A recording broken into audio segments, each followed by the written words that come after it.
Hello, hello. Think everything's loading up here.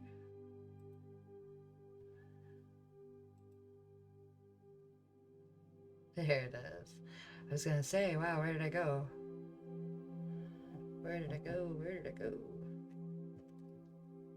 was gonna say, wow, where did I go? Okay.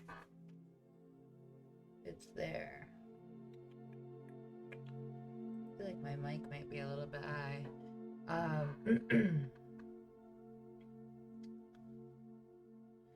Is it good? Is it good? What do I got going on over here?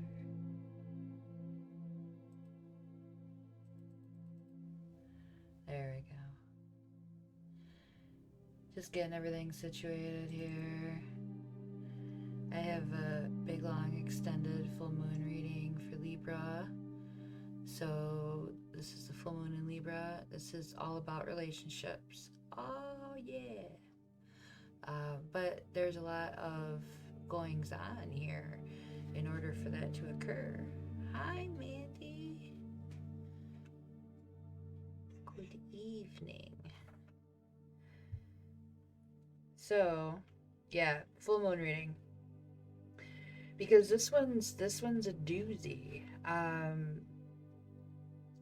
Libra's gonna try to fix all these tensions that we've had in relationships for pretty much since the new year started. It's like we thought we were gonna kick off into a better, and it didn't.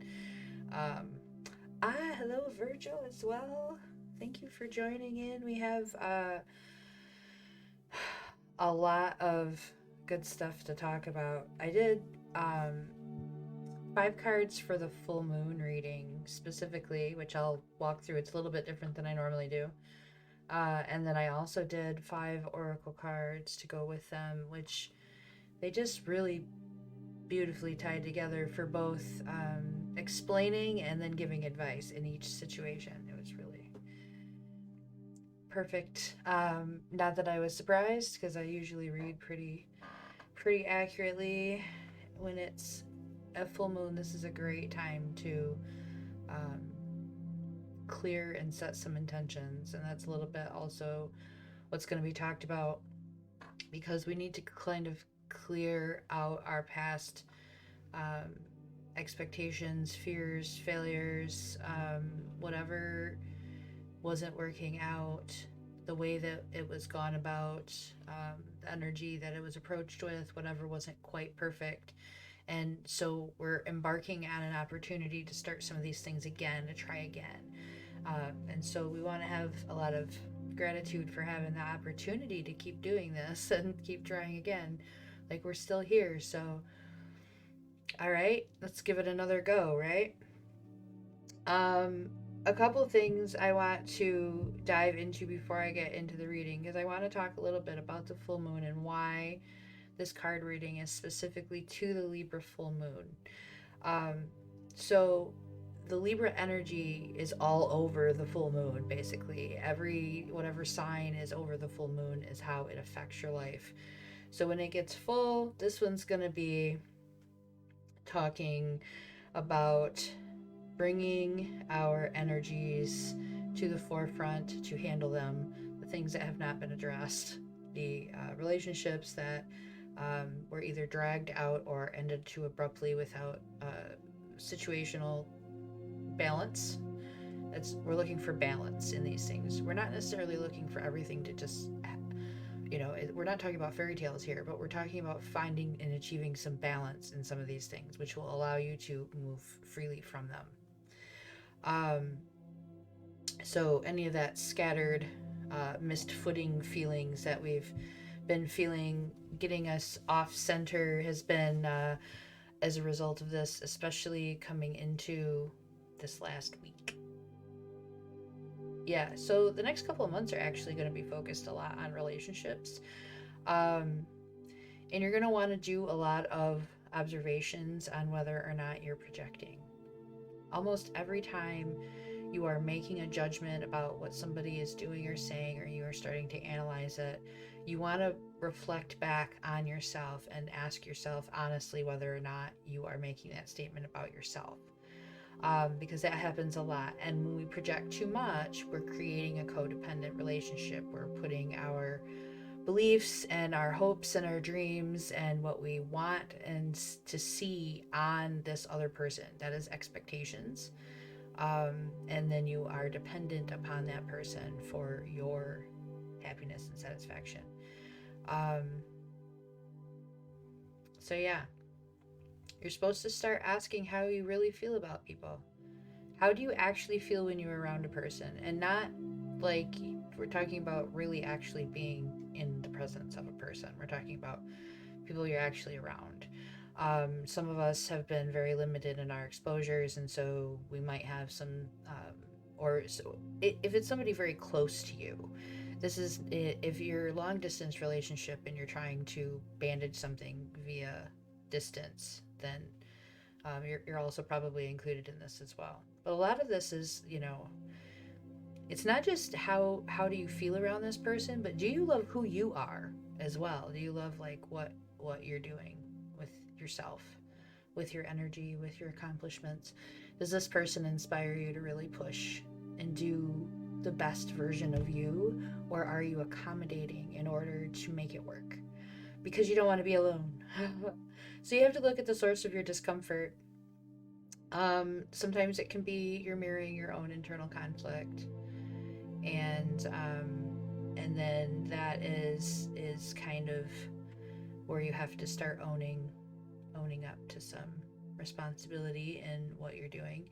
But sometimes you're just outgrowing the relationship, and that happens, and we have to learn to like let relationships come and go with a little bit less intensity in our lives. They're supposed to affect us in a good way, but we're also supposed to be able to move beyond them, because it doesn't end when that one particular person isn't there anymore. There's so much more to be had. There's so many other people. So when you're evaluating these people, are these people the type that you actually do want to be carrying forward with you into this new version of you, into this new cycle? They can really throw you out of balance. And we're wanting to balance not just our own personal needs, but we want to make sure that we're not overdoing attending to the personal needs of others and then getting out of balance there as well. So some of the things that we should be doing around this full moon ritual, or this full moon cycle, which is 3 days before and 3 days after. So it's the full moon tonight. It was this afternoon technically, at the fullest, but it is this evening. If you go out and check, it's about as full as you're going to see it. And then the next 3 days are also going to be influenced highly. So you can do this within the next 3 days. We're going to talk a little bit about some intentions and releasing them under the moon. And yeah, it is a little bit magic, but it's also a little bit psychological. So you can look at it from whatever perspective you'd like. And we're going to be okay with that. So some of the things include creating your own personal ritual for yourself, whether it's spiritual in the way of taking time for meditation, whether it is a specific new hygiene routine, whether it is taking some grounding time to do this. You're wanting to make it more than just ordinary when you prepare to do these intentions. So you don't have to necessarily set your intentions this evening, but you can after the stream, or anytime in between, now and the next few days, and it'll be just as effective. You want to create your own little rituals surrounding it. Now, me personally, what I like to do, I like to start off with some nutritious food, and then I go and shower, and I make sure that the shower is very cleansing for me. There's a lot of water involved, a lot of rinsing involved. I do a lot of breathing and meditation in the shower while I'm cleansing, and I'm thinking about clearing energy from me, being protected in that space. and starting with like a fresh, new, clear look at what's occurring. And so there's a lot of, you know, emotional baggage that gets released. In some cases, you'll do a little crying in the shower. That's okay. It's all a part of the process. And then once you feel as though you've come out of there, take a few moments to pamper yourself. Put some lotion on, you know, wear something very comfortable. Um, do whatever makes you feel very cozy, very relaxed. That's what you're looking for. The process of this is to bring you down into a state of preparation to release this intention. And a lot of times it's going to occur before bedtime. So this is a good time to implement that bedtime ritual and setting and releasing your intentions with that. If you feel a little antsy, if the settling down isn't working, you can, you know, do a little workout, do a little dance routine, do a little jamming out before, so that you get that energy out and you can focus. This is what you want to do. So now during this time frame, you don't want to start doing any take on any new endeavors. You want to focus in on the stuff you're already doing. Don't be taking on any brand new projects. Wait a few days. We talked about that last night a little bit. There's wait until it's just right. You also don't want to be making emotional decisions right now, because the full moon can affect you emotionally, and if you're already drastically affected by something going on, it's going to be enhanced. But with that said, we also have to not be dramatic and overreact to things. We have to try to reel that in a little bit. There's something to be said for trying to bring that energy back and be a better version of yourself. So with this full moon, one of the other things that you're going to want to sit down and do, now we're actually going to talk a little bit, I'm going to get through this part because after the reading you may want to go and set your intentions. You want to take a few moments to contemplate the things that you have already manifested for yourself. Now, you can view manifesting whatever way you want for this part. What are the things that you have done for yourself that have been good decisions? Pick some of those. It can be very, very tiny. It can be, I chose this shirt today. It can be, I went to the grocery store and the choices that I made are going to benefit me throughout this next week, or whatever the case may be. It can be very tiny things. It can be very big things. It can be, I manifested myself into a better job. I manifested myself into a loving relationship, whatever the case may be.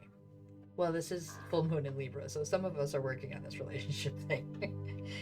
If you are in a relationship and you're finding it difficult and heavy, this is why. But for folks who are coming out of a relationship or haven't been in one or are looking to get into a relationship, it's a very frustrating little transition. There's a lot to be looked forward to, but it's tricky.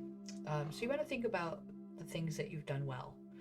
Get yourself in a really positive mind state by thinking and applauding yourself for the things that you've accomplished first. Look at where you are now compared to where you have been or where you were. Take stock of the things that you can actually be really grateful for, the things that are going well, the things that have worked out in your favor that you really can't complain about. That could be much, much worse, and I'm going to go ahead and be really grateful for these things where I am right now. So I know where I'm at. I know where I've come from. I know some of the things that I've accomplished. Now, what things am I becoming aware of recently about myself, about my work habits, about my personal needs, my relationship needs, what kind of energy I have available for others. There's so many different ways that we can think of this. What's coming into your awareness now? What are you recently learning and growing from? You want to take note of these things. But then you want to look at the solution aspect and kind of release the the expectations of not doing this thing, so you're not punishing yourself over it, but you're looking at how you can work in forgiveness, work in letting go of this thing that you're becoming aware of, work in improving your reaction to this thing that you're becoming aware of. So we're looking on how we can actually release this negative response, this negative energy that you're also becoming aware of. It's usually we're becoming aware of something in response to something else, and there's a positive and a negative aspect to that. So we want to kind of be aware of what things need to be addressed in that immediate circle.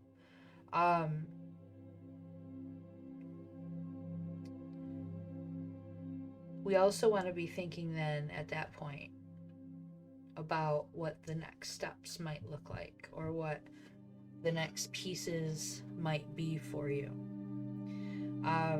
It's really important in the full moon to set intentions that are granting yourself.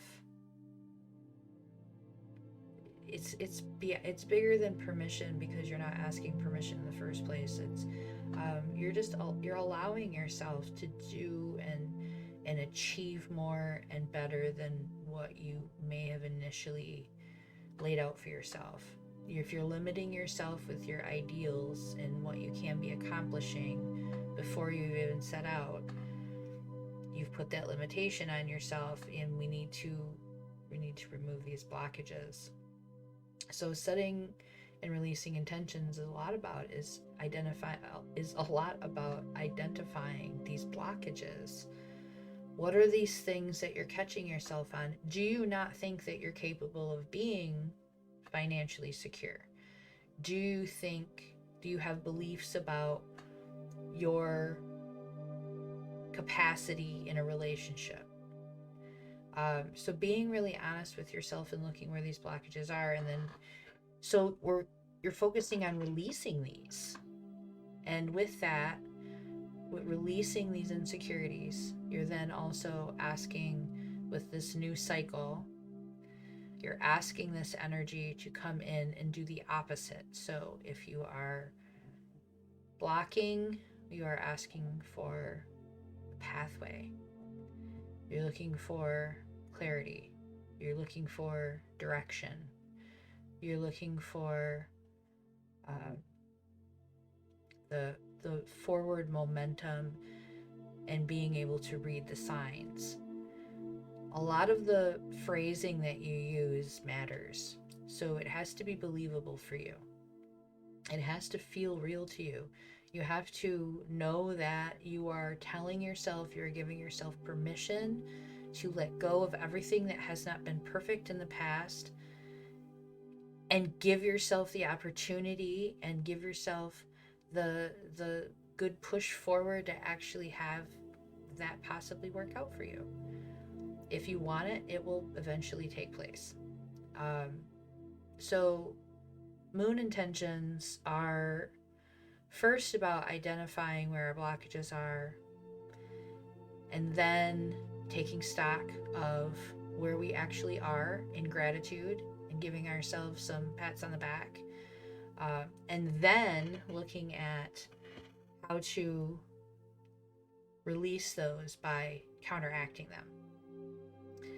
So once you've come up with your phrasing and you've gotten the words involved, it doesn't have to be perfect, it doesn't have to be poetic, you don't have to write it so anyone can read it. None of that matters. What matters is that you take a piece of paper and you write these things down, and you think about them as you're writing them. It doesn't matter what you say, as long as what you're doing is in line with that. I'm taking these blockages and I'm letting them go. They don't suit me anymore. They're not helping me anymore. They are not beneficial to me anymore. I'm allowing something new in. And you're wording it in that way that you are open to that, you are welcoming that, you are grateful for that. Not that you're looking forward to it happening in the future. It's here, it's now. We talk about it in the present. Once you have this, you can take this outside and burn this under the full moon. You can bury it under the full moon. You can even put it on something that will dissolve in water and put it in some water under the full moon. Whatever it is that feels good to you, allow it to become a part of the earth at that point, and then you no longer take stock in it. It's already done, so you don't have to go back and check on it. It's like that infomercial thing where they just set it and forget it. We just set it and forget it. So those are the intentions. I did a full moon ritual earlier today, right at the high piece, because at the fullest point, because I felt inspired to do so, and I was already in the motions of doing everything else, so I just went along with it, and had a really great meditation and felt very much open and seeing a lot of clearing of some things that I can see now. I can look at them now and go, oh, okay, I know how I'm going to probably have to deal with that. But just seeing some things that will potentially be an issue, and then like thinking about how I might address them. Very forward thinking. It was very forward thinking. It was very much like a different thing rather than being reactive. It was very proactive. Very proactive. So, full moon reading. And I think this reading is going to help anyone who's unsure of what your intentions might want to focus around. This reading is probably going to give you a pretty good starting point, because there's a lot going on here. Two of Pentacles. Now, this first position is called, in what way have you lost touch with yourself? So this is wanting to get back in touch with, like, what are you missing? What are you not catching on to that you should be catching on to? What are you not identifying? This card is, in most cases, talking about something that's actually tangible in the physical realm. So this is actually talking sometimes environmentally, lifestyle, where are you living, how you're living. It's going to call out people who haven't been taking care of their environment, who maybe have been letting people slack, letting your space slack a little bit. It's also going to call out people that have been, you're supposed to be actually like doing something. Maybe you're supposed to go somewhere. You're supposed to be planning something. Is there a trip involved, travel involved? Are you like holding back on something? There's some kind of area where you're supposed to be making an actual tangible physical move. That could be travel. It could be actually moving where you live. It could be, maybe you need to go and actually buy that new mattress. Maybe you need to kick that roommate out. Stuff like that is what is being called out here. If you've been through a depressive episode over the past period of time, if you're struggling right now, and it's wanting you to get in touch with the transformative side of healing, which is the actual acts that we take, the steps that we take forward. So if your environment is out of sorts, if it is perpetuating the problem, we have to take a few steps. And these steps can be very small. They do not have to be very quick over time. But typically what happens is once it gets started, that energy gets going, and it is a continual force, and it will keep going. But you have to start it. Once it's in motion, it will remain in motion as long as there's some kind of a push for it. As long as there's not too much resistance. When there's resistance, you got to push again. So you had some resistance, you have to push again. In order for you to get back on track, in order for you to get back moving out of this slump, whatever's been feeling not good. If you are holding off on doing the thing, if you have been putting off going to the place, or seeing the people, or addressing the situation, this is about actual moving. moving. And in whatever way that means. That thing is always here. There's always a thing. You know what the problem I realized last night? I was like, it's because I'm not talking to a specific person. If I was talking to a specific person, I would probably be way more specific and be like, it's this. But because I'm talking to so many people, I'm like, sometimes I don't know what that is. There's so many different possibilities. So, transformation, change is what you're not in touch with. That is what you have lost touch with. You've lost touch with the parts of yourself that actually take the steps to make change. You have to, in order to manifest, you have to do things. You cannot just sit there and wait for it to show up. Like, nobody's just gonna, like, call your dead cell phone that's been laying there with no service and no power, and it's not gonna magically ring and somebody says, hey, by the way, I just wanted to give you $10 million and you don't have to work for the rest of your life. None of that's gonna happen. Like, you have to do some stuff to actually allow even the possibility for that to happen. You can't just, like, wait, but you never know. Maybe if your phone is charged and, you've been kind of chugging along and it's got service at the moment, or you're getting some Wi-Fi and you get some messages through, you might have a nice opportunity. You gotta be there. Yeah, there are some. The moving thing, I think, is relevant for a few people here, or removing someone from your space. It could also be changing your environment in some other way drastically. Physical environments. We're talking about possessions, your things. Are you still wearing holy underwear? You should probably go buy just buy yourself one pair of underwear, whatever. For some people, it's that simple. For some people, it's much more complicated, and they literally need to pack their shit and move. So, not to diminish what anyone is going through, because we're all at different levels and stages here. And for some, this might not apply. For some people, like, I don't know what you're talking about. If it doesn't apply to you, it doesn't apply to you. It's that simple. But this one might, because now we're going to get into the oracle card for this position. What have you lost touch with yourself? The bee spirit. I love this one. Now your underwear is under attack. Do you need to buy some new underwear and you've just been putting it off? I actually had to do that with bras. I was wearing underwear bras that the underwires had popped out, and then I was just wearing them anyway. Like, so gross. It was just really not appropriate.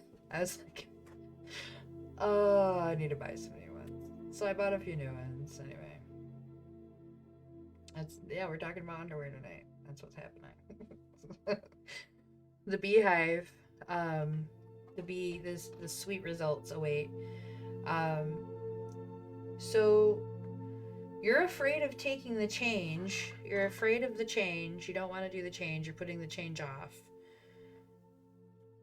But you're supposed to, so that you can actually see the results of what you've been trying to manifest. This is the reminder that you are actually just a very tiny, tiny piece of a much bigger thing. And you're holding up your own process here. It's just much bigger than you. And once you start realizing or trying to pay attention to how you're connected to everything and how it's so much bigger of a picture, it stops feeling like you're working at it, and it starts just feeling like that's just happening. Oh, thank you. I forgot I put some new stuff on my stuff on my channel, so I should probably check the I'm like, you know what I'm gonna do? I'm gonna put a thing on here where you can ask questions. So when I'm done with the reading, if anybody wants a reading, there's a request thing, and then I have a question to ask thing. That should work as well. Anyway, the bee spirit. It stops feeling like work. When it stops feeling like work, it stops feeling like you're putting effort in, because you're just kind of like in alignment and you're just going along doing your thing. And it's just, everything is just kind of in motion, because we're not stopping the motion,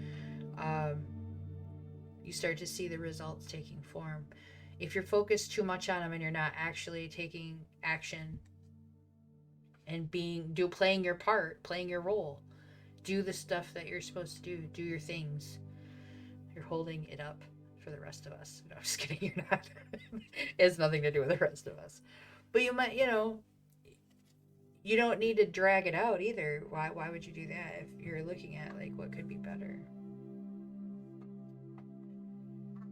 So the next one, what are we projecting onto relationships right now?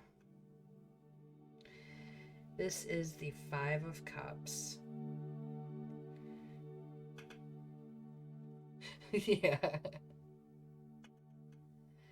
Oh, you just have to manifest the right place. You can see it. You'll see it in your mind. It's going to fall into place perfectly.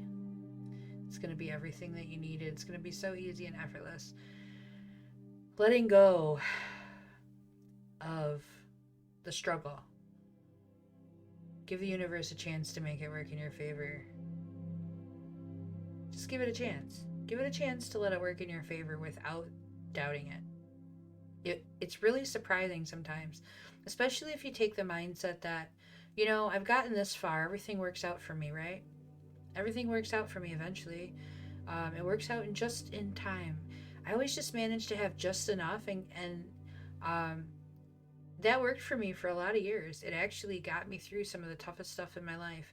Now I'm beyond that, and those are actually feeling a little bit like blockages now, but I'm pushing past them and trying to get a little bit more for myself. But they kept me going for a long time, and they kept things falling into place for me, and they were just these little tiny miracles every day that allowed me to have a lot more faith in myself and a lot more faith that the universe was actually paying attention to me, because I was steering it. I was steering my own way through it, and things can fall into place. We can have control over this energy.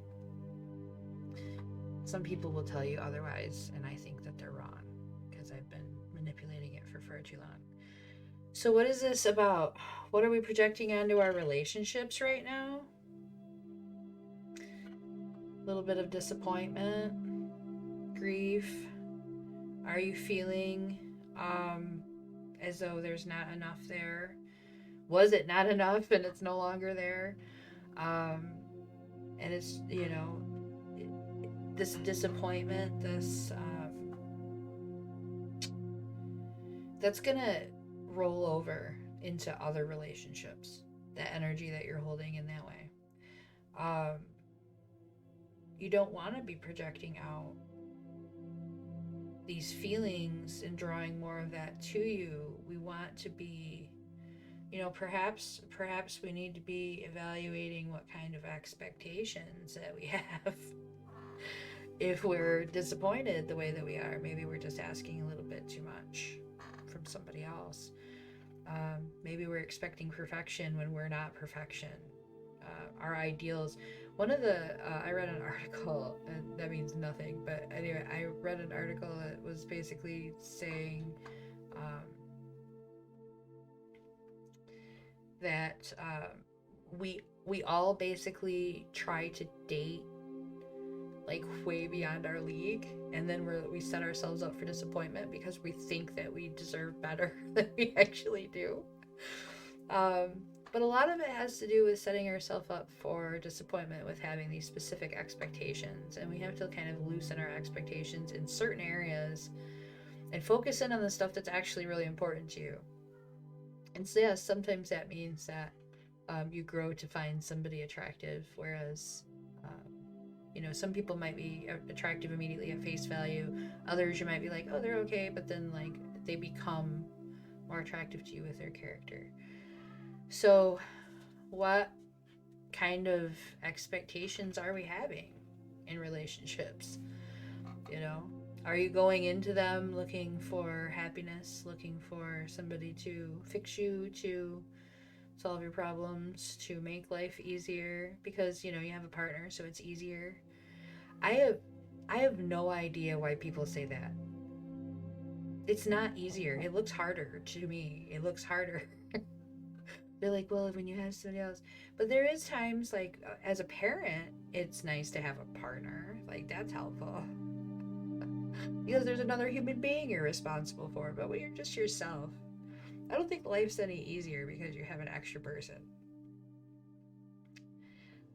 I think it's easy to think that because you think, well, then I'm not alone in my suffering. But I think that's the wrong mindset to have. I would rather be alone in my suffering. Let me have joy with another person. It is easier financially, that's for sure. It's easier to be alone. It's easier to be in a partnership financially. Yeah, because you got two incomes and then like two people sharing everything. But then they're fighting about everything and about who's buying what. You know. Oh yeah. It is easier to cover your own shit. Yeah, when you project it in the relationship, it's somebody else. They did that. They made you feel that way. Uh, well, you know, I reacted this way because you said this or whatever the case may be. Oh yeah, the pandemic's gonna take a whole anything right for a ride. For me, it's been more about recognizing what my expectations are of other people and realizing that I was asking for more than I was willing to get. So I had to be a little bit more realistic. Also, you know, when you do that and then you like reprioritize, you also realize that there are certain things that you're not willing to settle on. So you hone in on the things that are important as well. It's good. It's a good thing. So yeah, grief, disappointment, making ourselves feel real bad about how this shit's gone down. It's not really worked out the way we wanted it to. Inner Earth, new solutions and beginnings here. You were supposed to end that. It's not supposed to be working out right now. There's supposed to be something new here for you. I'm wearing my Chesky shirt and I'm drinking out of my Sad Fat Luck cup.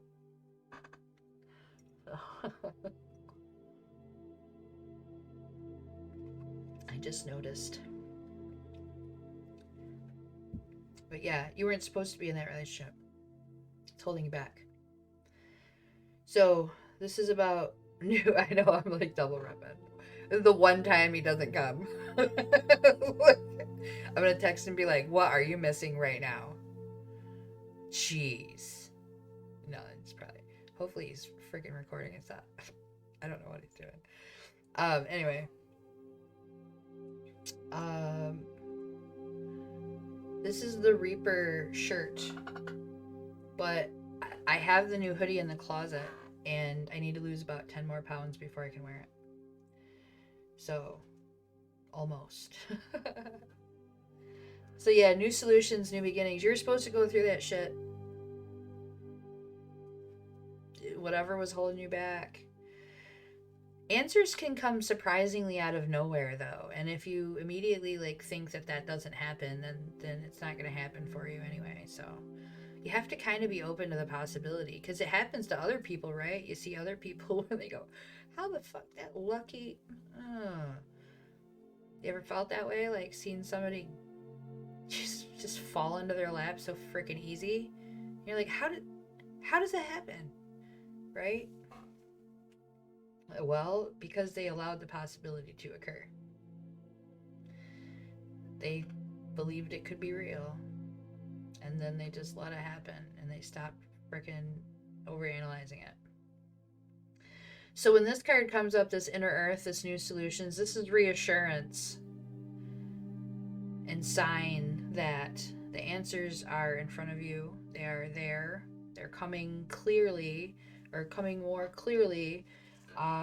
You might have to shake things up to see it though. I've been reading this for the past like 2 weeks about how somebody needs to be shaking something up in their life. They're doing the same things over and over again, expecting to see something different. It's like when you're looking for a lost thing in your house and it's very tiny, that you should maybe get a different perspective from it. One of the things that helps me is, get down on your hands and knees or use a flashlight, right? Sometimes we need to address these things from a different perspective, and we need that in order to, say you're looking for, you know, an object on one of those picture finder things, those games, and you turn it upside down, right? The same logic applies to finding solutions to your day-to-day life. If every day you take the same route to work, you've never given yourself any kind of a shakeup ever. You're gonna need to do that. Like, some people are like that. They'll take the same route to work every single day. I get bored. I take different routes all the time. And sometimes I do that and I find cool stuff on the side of the road, or I might find like a store that I didn't know was there or something. Like, I never know what's gonna happen. Take a different route. Don't stop doing the same things that you're doing. Do something different. It's looking for you. It's showing you signs, and it's going to be sending you helpful people as well. So you need to be open to the people showing up with these potential solutions, especially in this relationship realm when we're talking about how you're projecting this the one same street. Yeah, for 5 years. Don't you ever, is there another way to go? I would go a different way, just for fun. Do it without your GPS and only use your GPS if you can't figure out your way home. That's a fun game. I like that game. I do that when I'm bored sometimes. just drive, just go somewhere, and then use your GPS to get out. It's a lot of fun. Yeah, no, you gotta shake it up. You gotta go somewhere different. You gotta try something different restaurant. Maybe get your hair done in a different place. Maybe go shopping somewhere else. Something needs to be changed in order for you to see these signs that are right in front of you. They're right in front of you. The card literally is saying that. It wants you to shift your focus on the acts of doing, and the actual doing the things. Like changing your routine, or being proactive, or something that you're gonna be pleased with.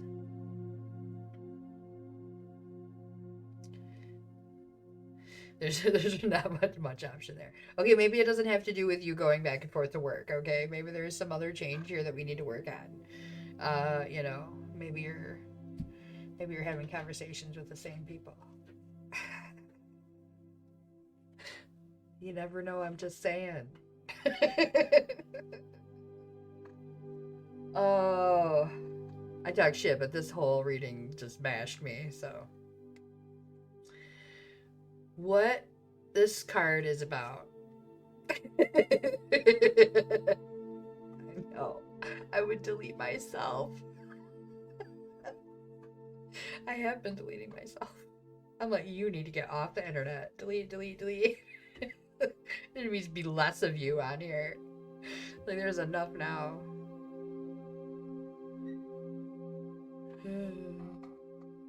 Yeah. So anyway, this third one. Inner child wounds. What's interesting is this actually comes up with the 6 of Cups, which is about our childhood and our wounds.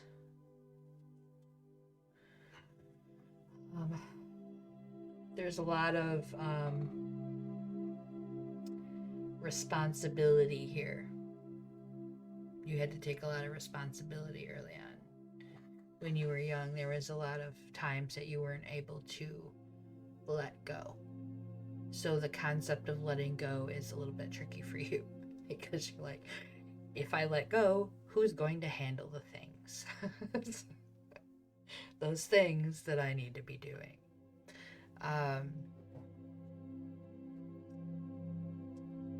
But it's not that you're supposed to be just letting go and doing nothing. It's you're supposed to trust that the process is occurring while you're just doing the little pieces that you're supposed to work on. You have to, you know, take those little tiny steps. So this one is talking about really identifying some of those blockages that might come from your childhood. Especially if you were one that was a very responsible child, if you had responsibilities, if you had to grow up a little bit too fast, dealing with trauma, dealing with difficulties in your family, if you were the oldest, if there was just a lot of kids in your family, if you grew up in poverty, any challenges growing up where the child doesn't get to relax because they don't know that everything is fine and dandy in their life every single day. When a child goes through even a very short period of time where you don't know what it's going to be like when things change, that can be traumatic and long lasting. And that can give us long term blockages if we don't address them, if we don't look at them. So, this moon is asking you, in order to repair some of these relationships that aren't working, or to get into a relationship in a healthy way, it wants you to take a look, a deep dive at some of these situations that may have occurred from your childhood. Things that may have scared you, things that may have left an imprint on you that made you feel at some point vulnerable or insecure, or as though there wasn't anyone coming to rescue you. You had to be the one that took care of the situation. You were in charge in that situation. So this is talking about these inner childhood wounds as being from being unable to actually just be a child. Even if your parents or guardians were giving you the best possible scenario that they could, even if they're if they're giving you the birthday party and here and there that you remember, but there's, it's speckled with trauma.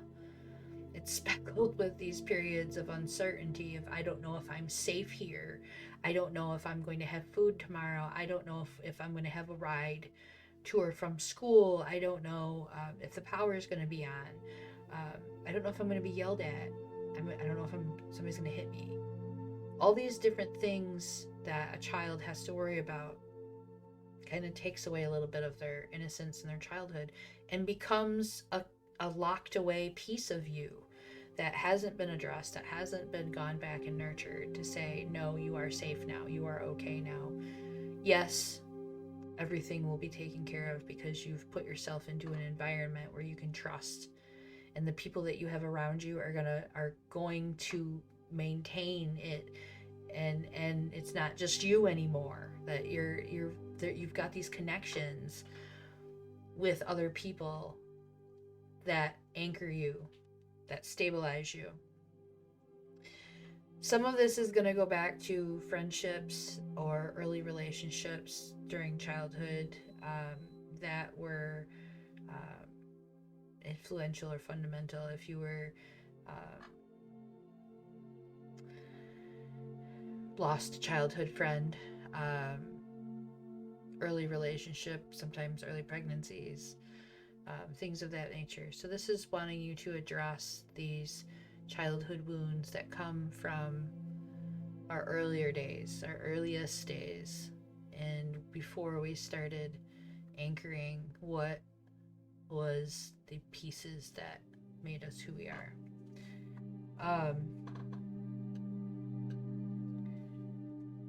And in the same realm of thinking with this inner child wound that we're healing from, the star ancestors, this is about digging a little bit deeper.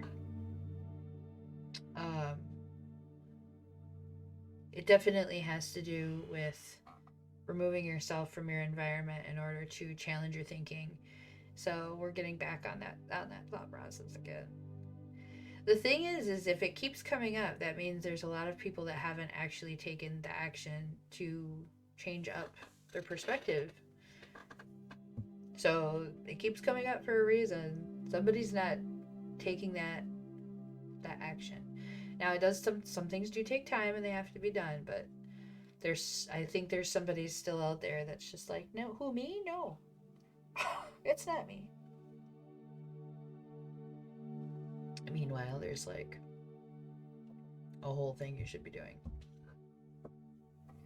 Starry ancestors implore you to dig a little deeper because you're glossing over it if you're not figuring it out. It's hidden in plain sight. It's right there. It takes a little bit of that changing point of view. But what results from this, when we get ourselves out of that humdrum, day to day, same thing over and over and over again, you force yourself into a different state, which can result in a tremendous amount of creativity, an explosion of inspiration. Putting yourself into a challenging situation can be good for you because it's going to spur and start you off onto other ways of thinking and doing things. So put yourself in a challenging situation. Do a thing that you normally wouldn't do. Like, do a thing, but not the same thing you normally do. That's not working. It's like, yeah, do the thing, but apparently some of us need to stop doing that thing and do something else. So now it's do the other thing, not the thing you keep doing. That's the new. It's a new cycle, right? It's a new moon. Or a...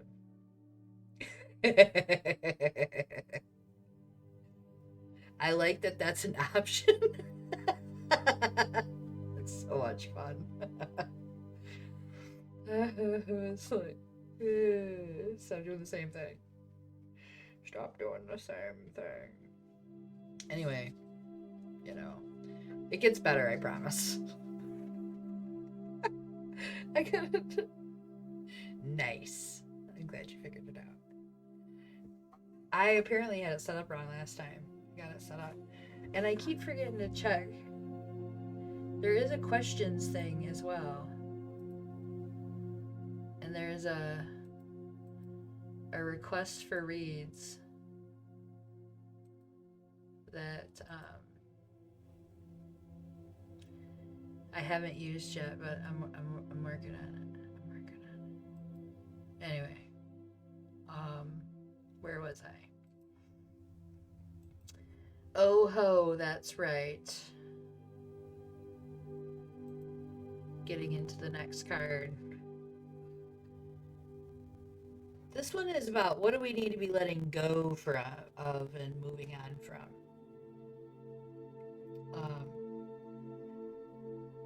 You're supposed to be figuring it out so that you can set that intention, remember? We came up with the tower. Because that's what everybody wants to see. Tower.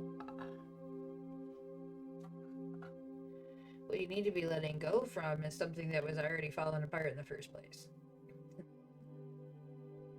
It's kind of, a lot of this is coming to the realization that it was falling apart in the first place. Not that it didn't like just disappear out of nowhere. It was crumbling already. You just didn't want to look at that. You were looking at everything else. The tower is, you know, going to be...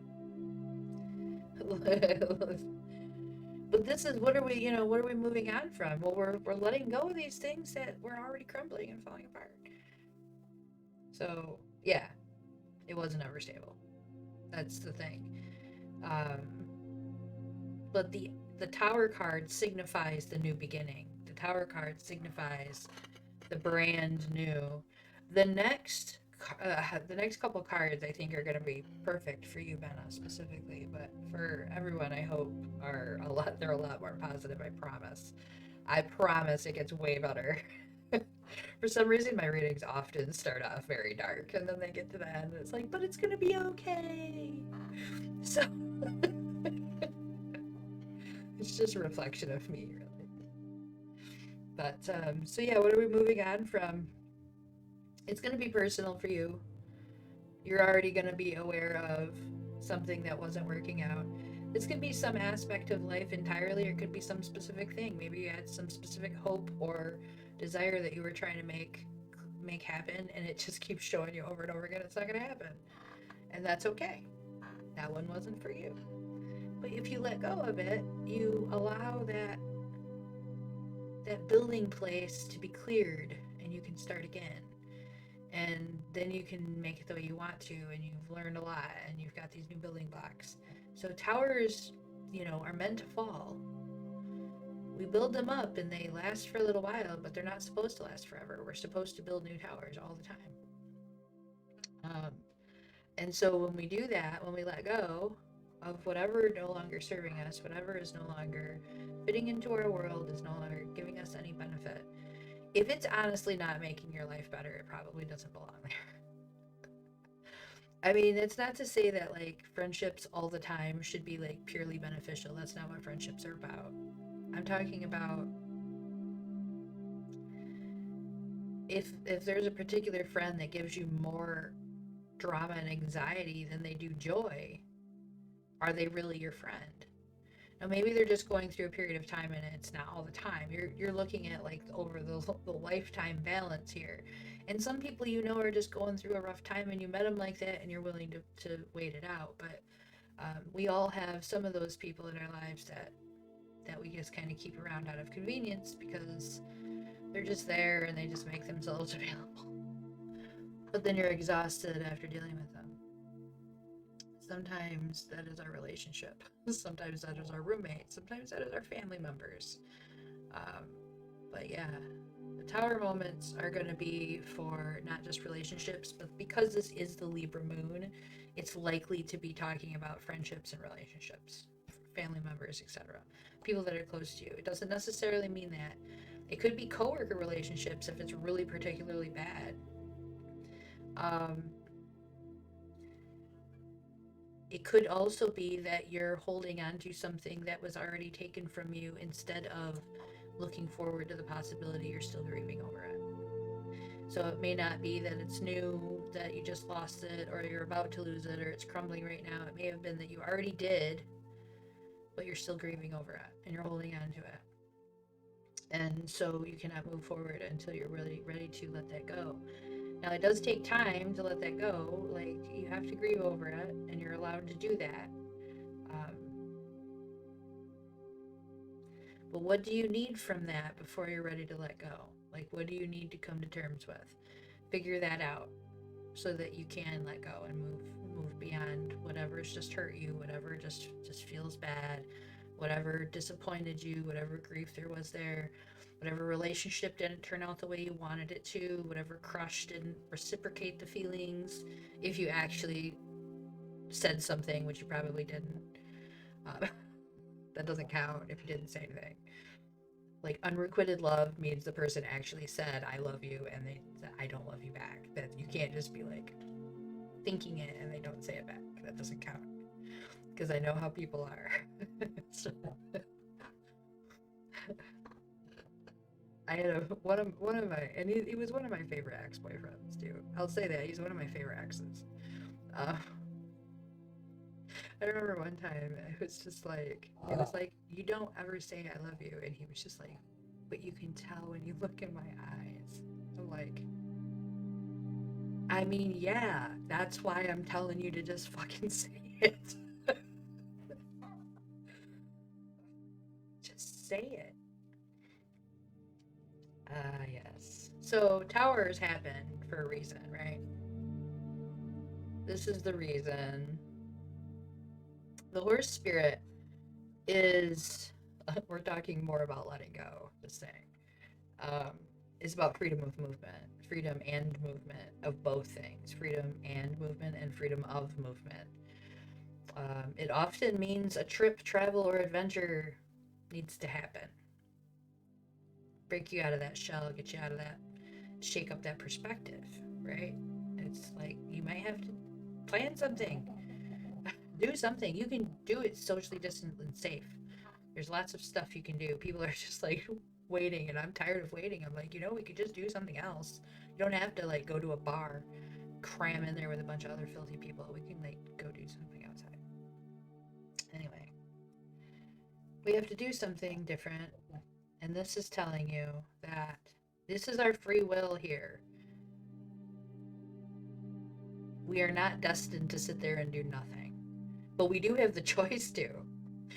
We have the choice to sit there and do nothing, but you also have the choice to get up and move, to get up and go somewhere else and do something better with yourself, your energy, be around different people, do what you want to do what feels good to you.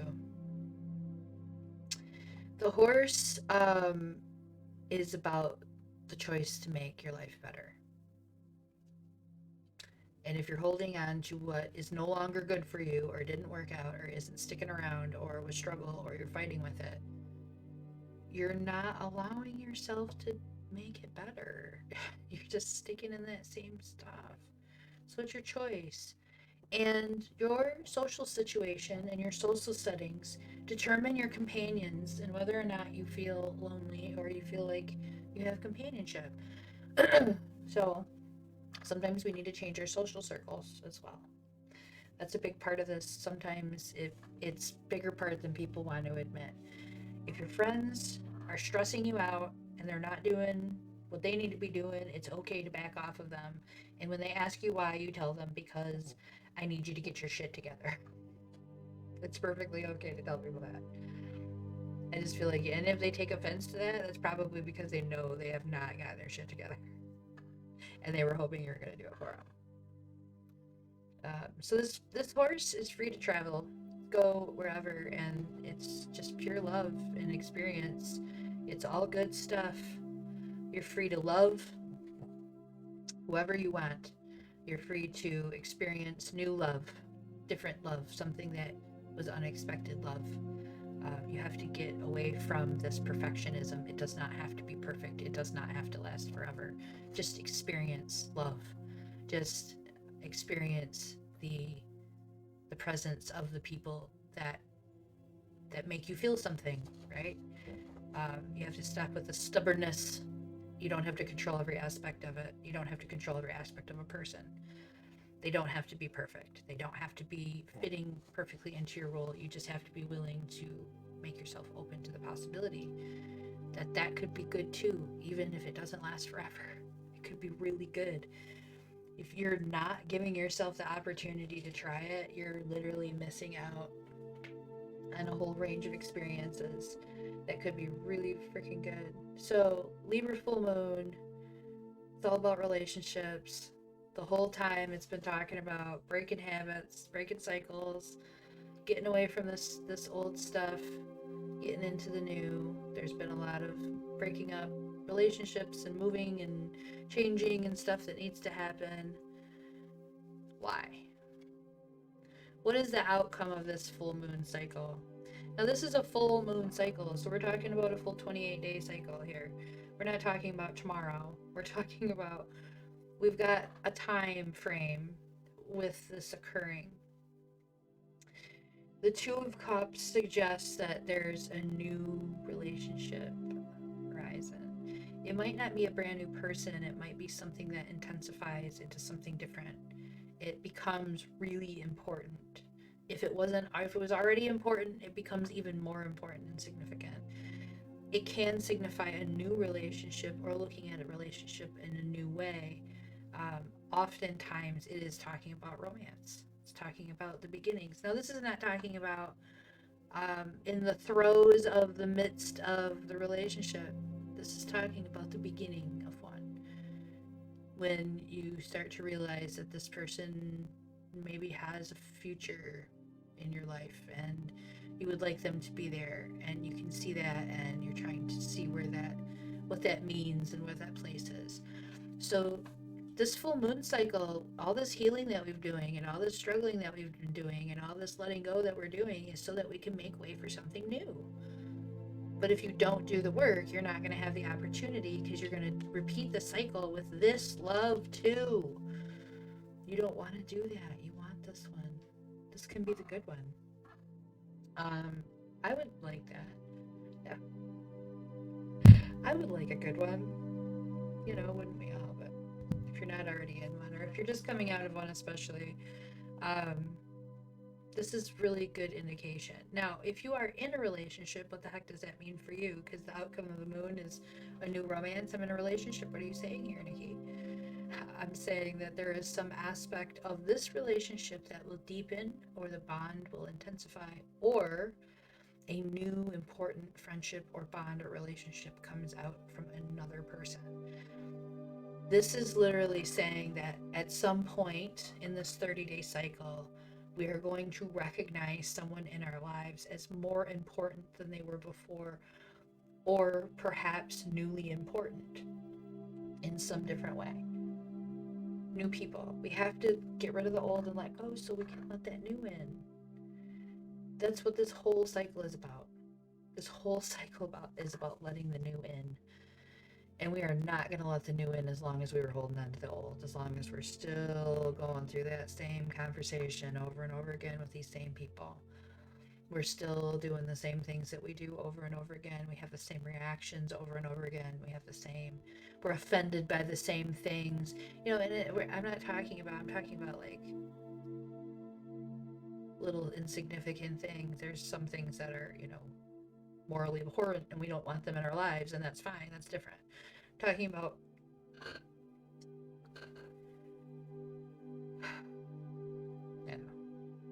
I'm gonna go off that tangent. Anyway, this full moon cycle is about relationships. And the outcome of this full moon relationship cycle is something new or intensified or better and good. Lots of good here. What's really cool to me, what was really fun, because it's springtime and it's almost coming on Easter. And we just had our equinox. And then I get the rabbit oracle card. Oh, I was like, yes, I know what that means. Like, as soon as I seen it, I just instantly had all these like rush of feelings. I'm like, oh, this moon cycle, this is so good. This is that break that we've been waiting for. So we've been going through it. And we've been holding on, doing a lot of work, doing way more than we ever have before. And we're doing the self work. We're doing and this is where it comes to fruition. This moon cycle is going to be really good for all that. This is the lucky time. This is fertile, beautiful results.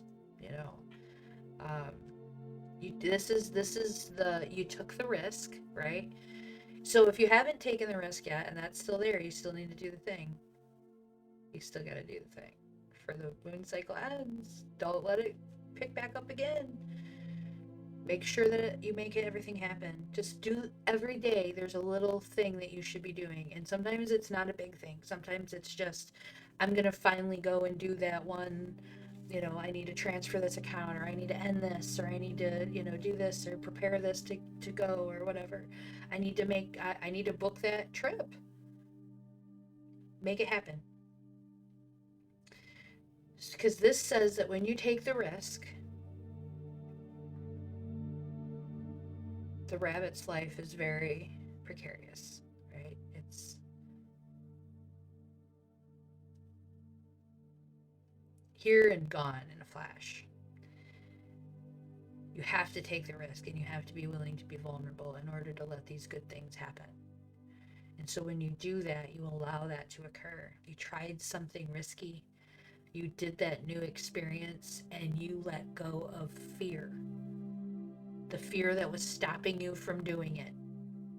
Because once you did it, you realize that that's what has been stopping you the whole time. It was anxiety, it was fear. You weren't going to be good enough, you were going to fail, it wasn't going to go the way that you wanted to. You stopped yourself from doing it the whole time. And once you do it, you realize that was all I had to do.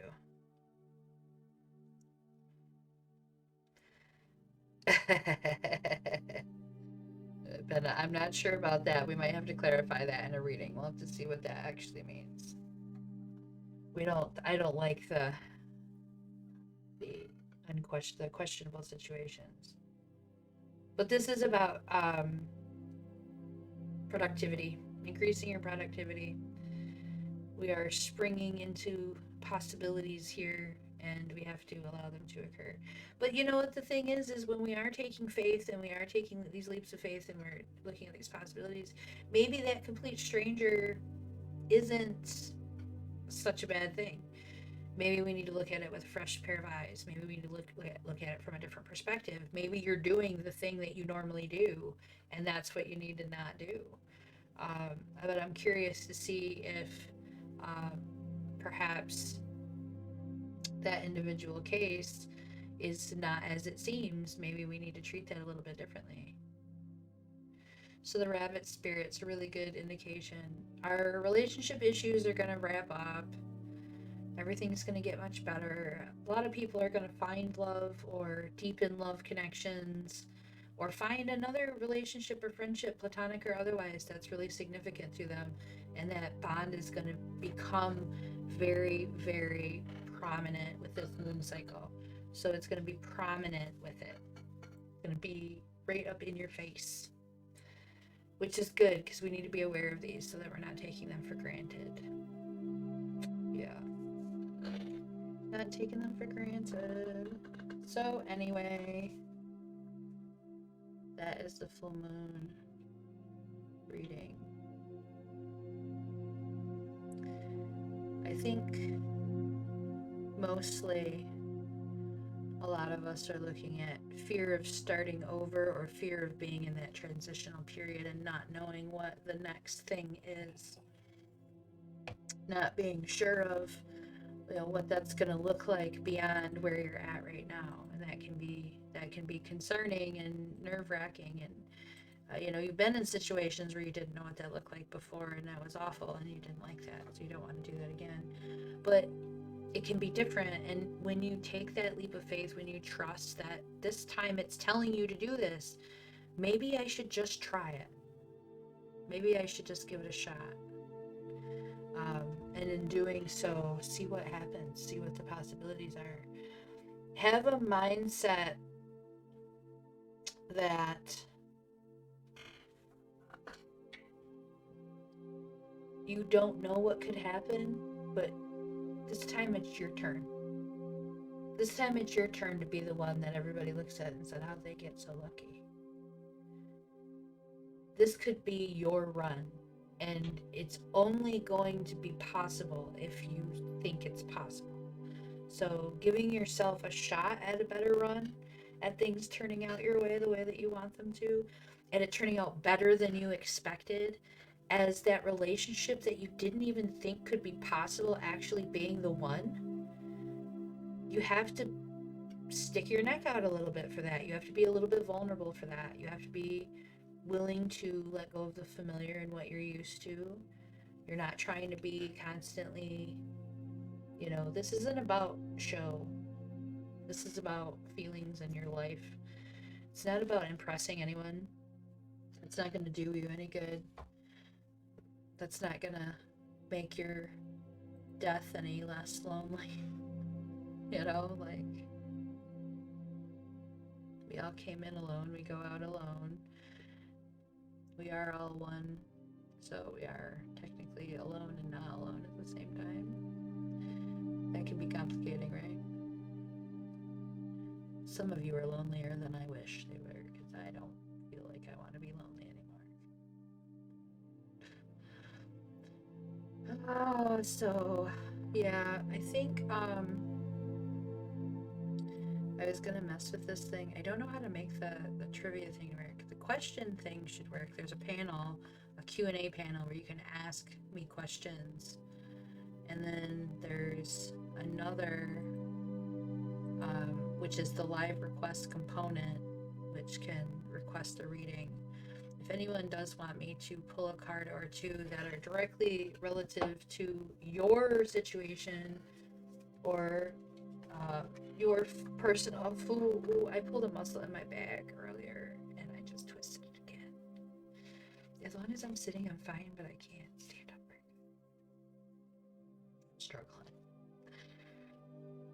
Not good. I've been working out a lot.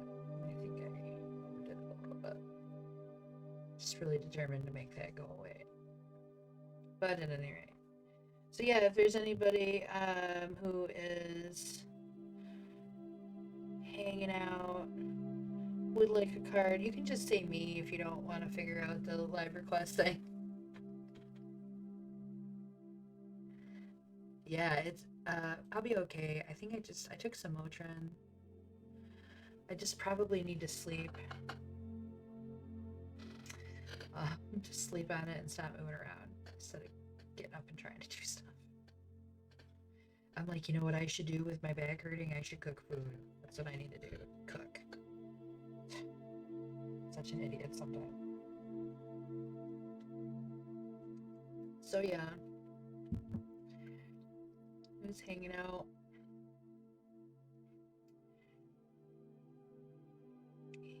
Hanging out. Anybody want any readings? Let me know. I'll pull a card or two. I might pull a card or two anyway. But I've been doing so much today. And there's so much I still didn't accomplish. And I feel like part of that reading was telling me to I need to catch up. I need to actually get these things done and stop putting them off. Because it's easy to procrastinate, but they're just in the way. Does Benna need to fly? Let's see if she needs to go somewhere. Who knows, right?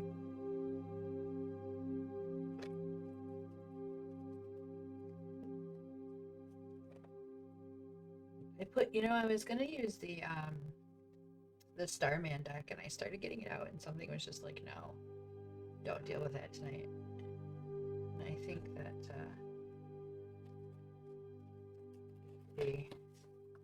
sometimes it just tells me it's not the right deck.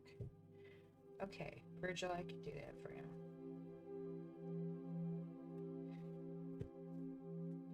For sure. I usually do a couple. Let's just see what comes up.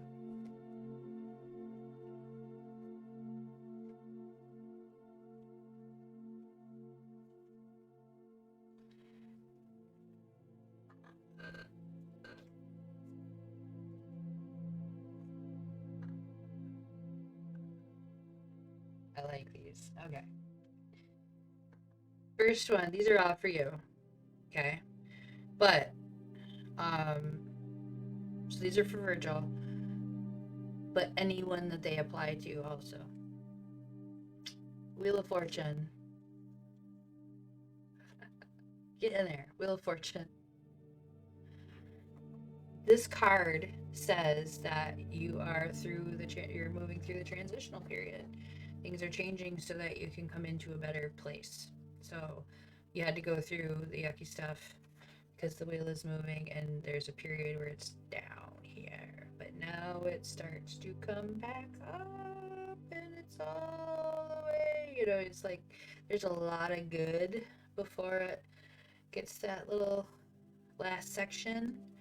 The Wheel of Fortune is about things falling into place, things moving, things changing, so that life moves forward and gets a little bit closer to what's better for you. So whatever is happening is for your best. It's all changing because there's something up there ahead, and we have to go through the cycles of it in order to occur. Movie is over here snorting and moving the blankets around. I'm getting distracted. Now this one, the Eight of Pentacles, suggests that there's some areas of some things that you've put a lot of time and skill and efforts into, and continue to hone in on these skills. These skills are going to become really, really important to you in this near future. So the things that draw you in, that keep your attention, that you want to invest your time in, it can both be related to career, but also things that are just important to you, that you enjoy, that are more of a tangible material thing that you use or do. So it's not always about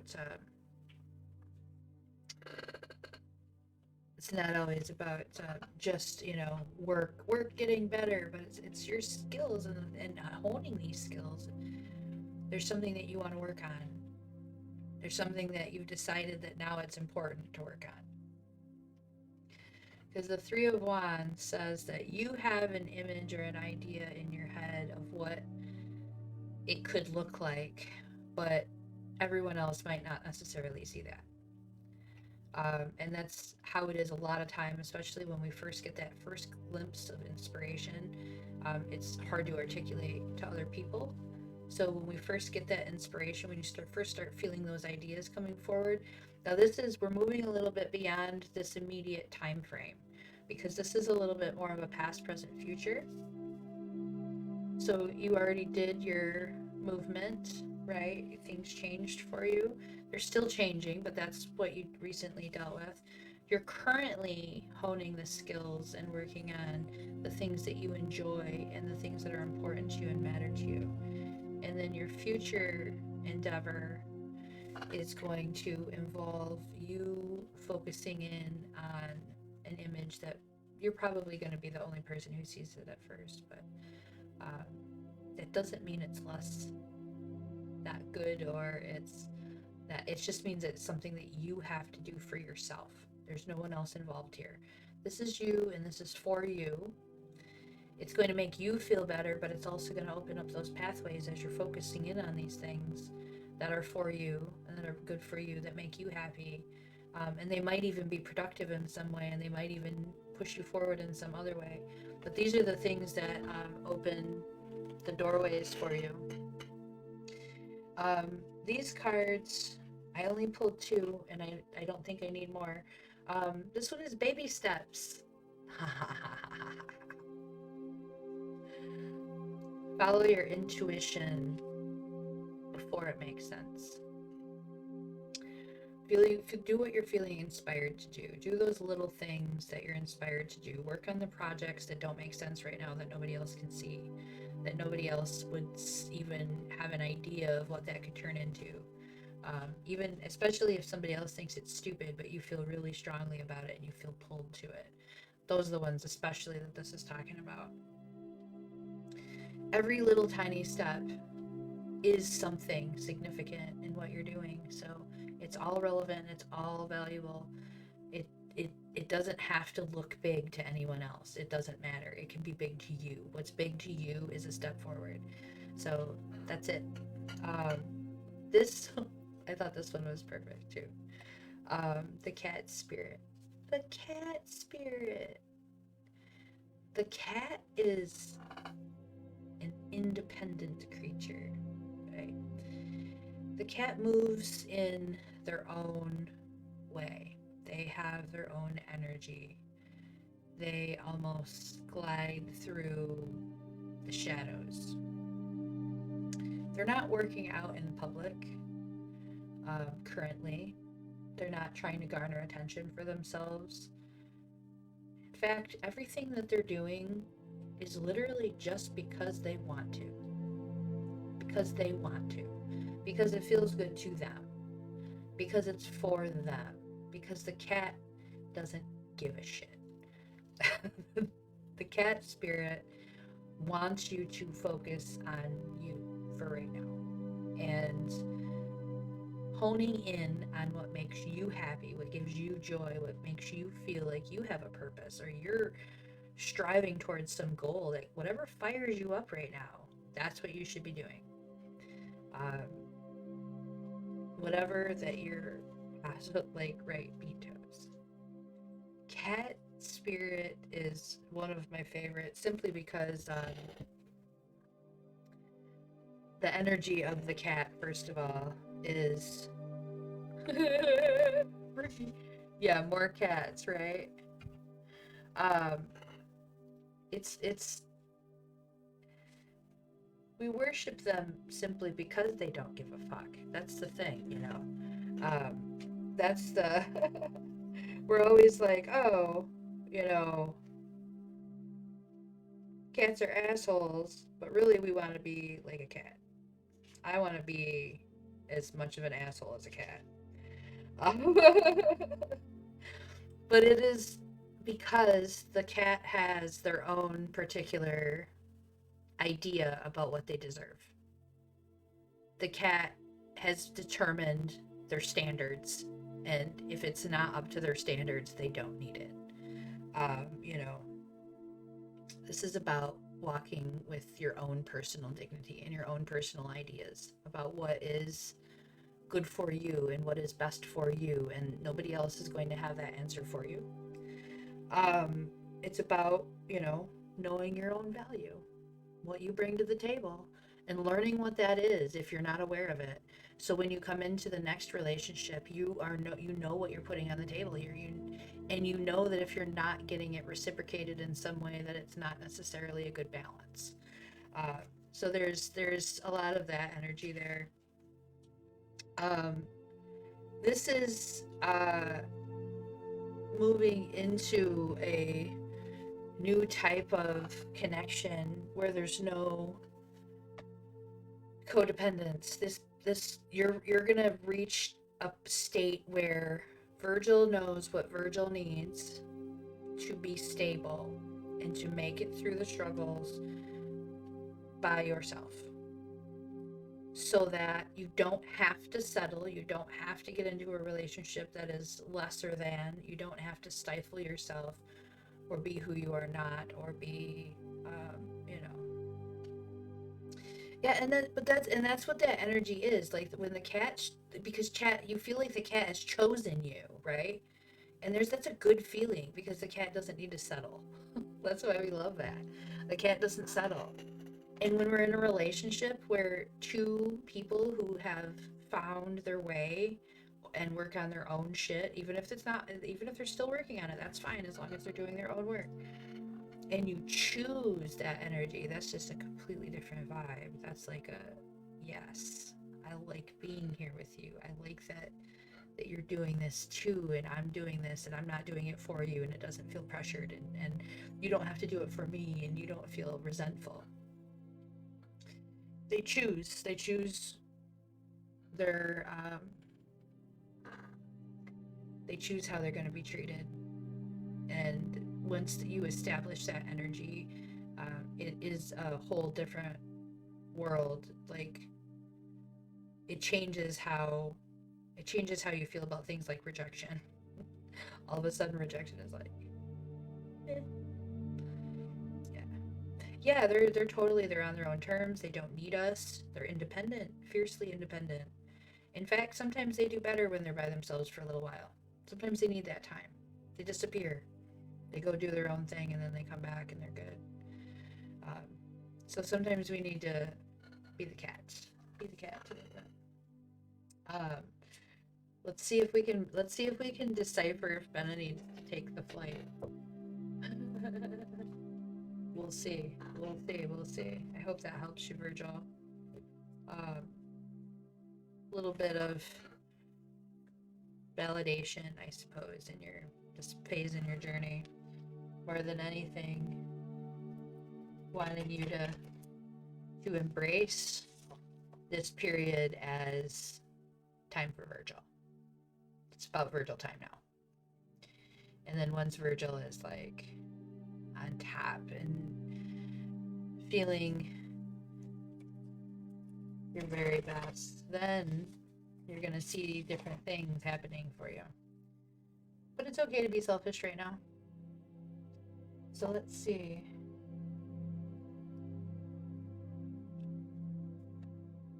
Okay, tell me if you got to answer some questions for me. You don't know who he is confirmation wise, but you can, like, you have conversations with the person and seen what they look like, and um, you're very welcome. So yeah, so Benna, is this a person? Um,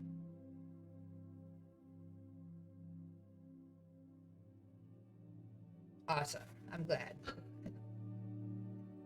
I'm glad. I'm glad. I would love to see you, and this is just my personal take on things. So, please forgive me if I'm out of line, but um, I think that there is a a tremendous performer inside of a person who is working through a tremendous amount of blockages, and I would love to see you find that person and be able to express yourself more fully, more often, because I think that that's a big piece of you that would be cool to see blossom. But that's my own personal take. What you need depends on what you feel. And for some people, that's not performing or music or art or anything along those lines. For some people, it's nothing. Some people want silence. Sometimes I like silence. I need both. I take both.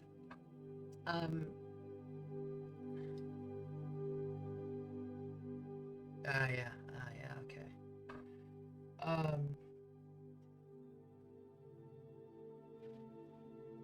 Is he an earth sign?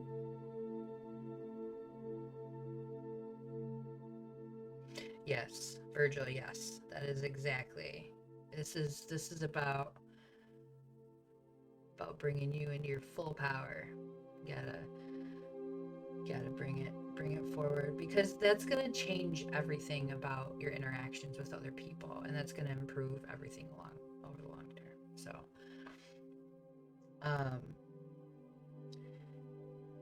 and it's a big one, man. It changes. Triple Leo. Interesting. Because let's see. Just curious to see, because I don't know if that was addressing the way I wanted to address. It's only going to give me answers that are relevant, but I get to decide which ones I want to talk about.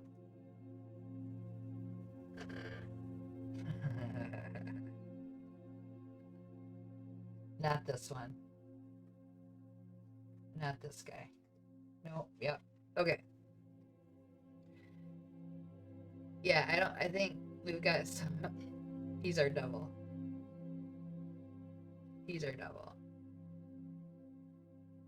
Not that he is a bad person, but that there's something not fully honest here. Leos are usually good-hearted people, but they can be a little bit self-directed. So possibly doing something that's for his own preference or his own benefit that isn't necessarily in your best interest.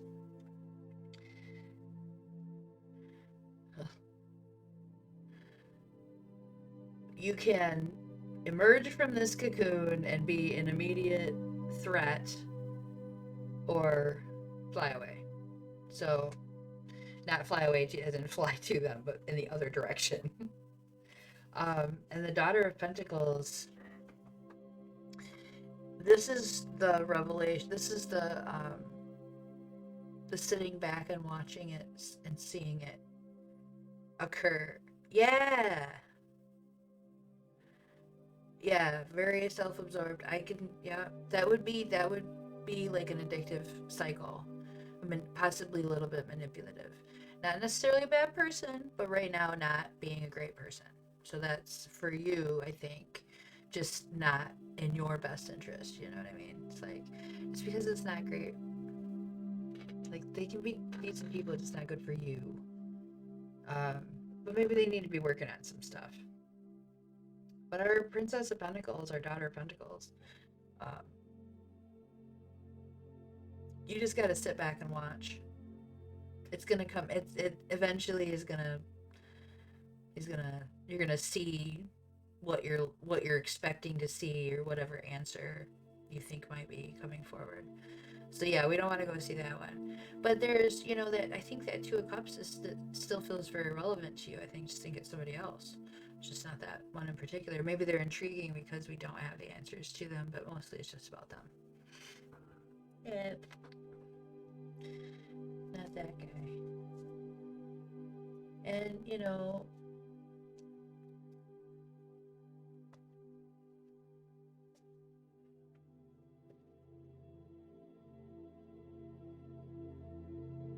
Yeah.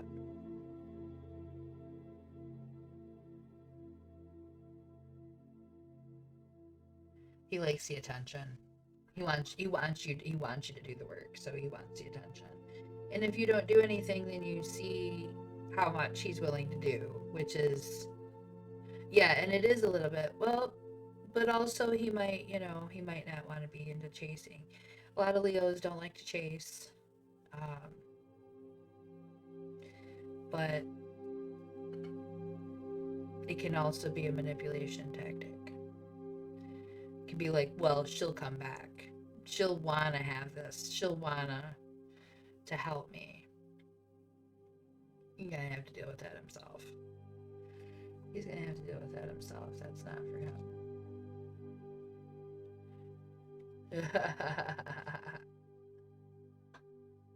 He needs control over the situation, but that says a lot, right? Like, because it's that's very controlling in some way. Like,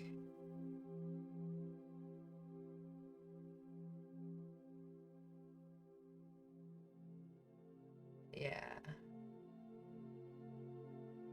yeah. That's what I'm saying. Like, there's something more here that he just doesn't. Um,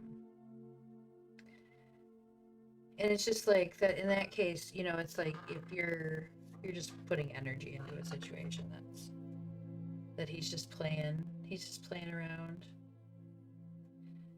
I don't know what it is, man. Lately, these Leos, I want to kick them in the face. So there's a few I love. There's a few of them I want to strangle. No, that sounds terrible. Don't do that thing. Yeah, no, this does not sound like a thing we want to be doing. So that was with that whole full moon. Don't make decisions. Don't be hopping on no planes. Curious to see what happens though because that Princess of Pentacles is a very passive observation.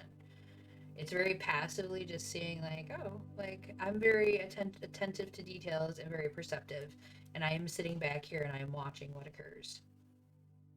I'm just gonna see what happens. So it's like he's gonna out himself at some point. He's gonna slip up or something, or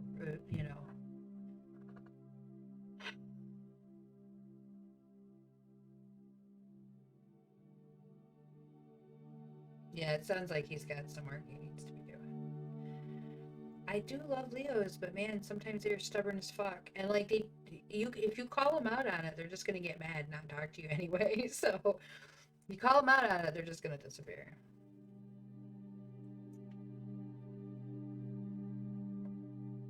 Yeah, if he's taking your energy from other things that are better for what you should be doing. Oh. Oh, yeah. No, you deserve better than that. You deserve somebody that's doing it for themselves because you're doing it for yourself. So, at the very least, that's your bottom line here. Now, that makes things a little bit difficult for dating, yes. But honestly, the more that if you're in touch with this and you know that dating people who aren't up to this standard is just bad. Like if they're not trying to do any work to improve their lives or whatever, it's just going to be bad. And you don't date. It just encourages more people to get their shit together. Like you tell people that, like I'll be honest with people. If they're interested in me and I don't feel it mutually back because I feel that they're just not up to snuff, I tell them. I say I am an ambitious person. I have dreams and goals. I push very hard. I work very hard. I love very hard. I am very brutally honest and truthful with my entire life and constant competition with myself, and I just don't see myself with somebody who is not on that same exact page with me. Be on that page with me because I want to do something. It doesn't have to be it's not about attention or star or anything about that. It's about having an influence. It's where you make an impact on people where they feel it. They don't need to know where it comes from necessarily, but making an impact on people so that they feel it. I think what I mean, it might just be that, like, that he's seeking healing. But if you don't have the energy to expend in that, and it doesn't feel like you do, and that's just my own personal perception, but you just don't have that. But maybe tell him, be like, I have some interest in you. I don't know what it is, but something doesn't feel right. And maybe if you're interested in taking this seriously, then we could talk about that further. But otherwise, it is what it is. But sometimes just call it out and be like, I feel like I'm expending energy. I'm not sure it's going to go anywhere. I'm not sure where we need to be. Um, sometimes that's a big deal. But yeah.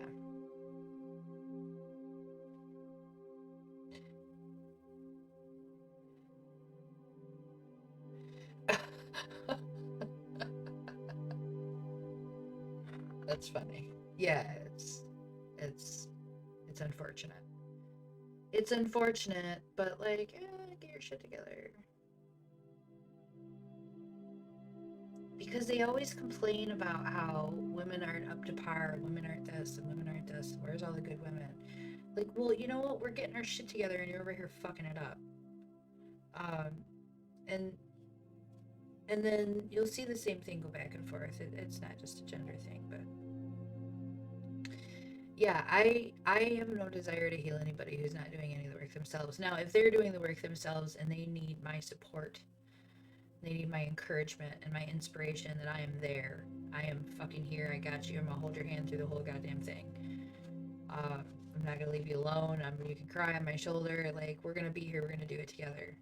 But I'm not gonna do it for you, and I don't expect you to do it for me. I'm gonna have my days too, and I'm gonna want you there to hold my hand, and I'm gonna want to cry on your shoulder, and but we're gonna handle our own shit, and we're gonna take responsibility for our own shit, and that's how it's got to be. That's the only relationship I'm open to having. And thus far, there's only been a few people that I felt it was even possible with that were at that level. And usually, when I get them to that point, they go off and get married. So that was my blockage, and I stopped fixing them.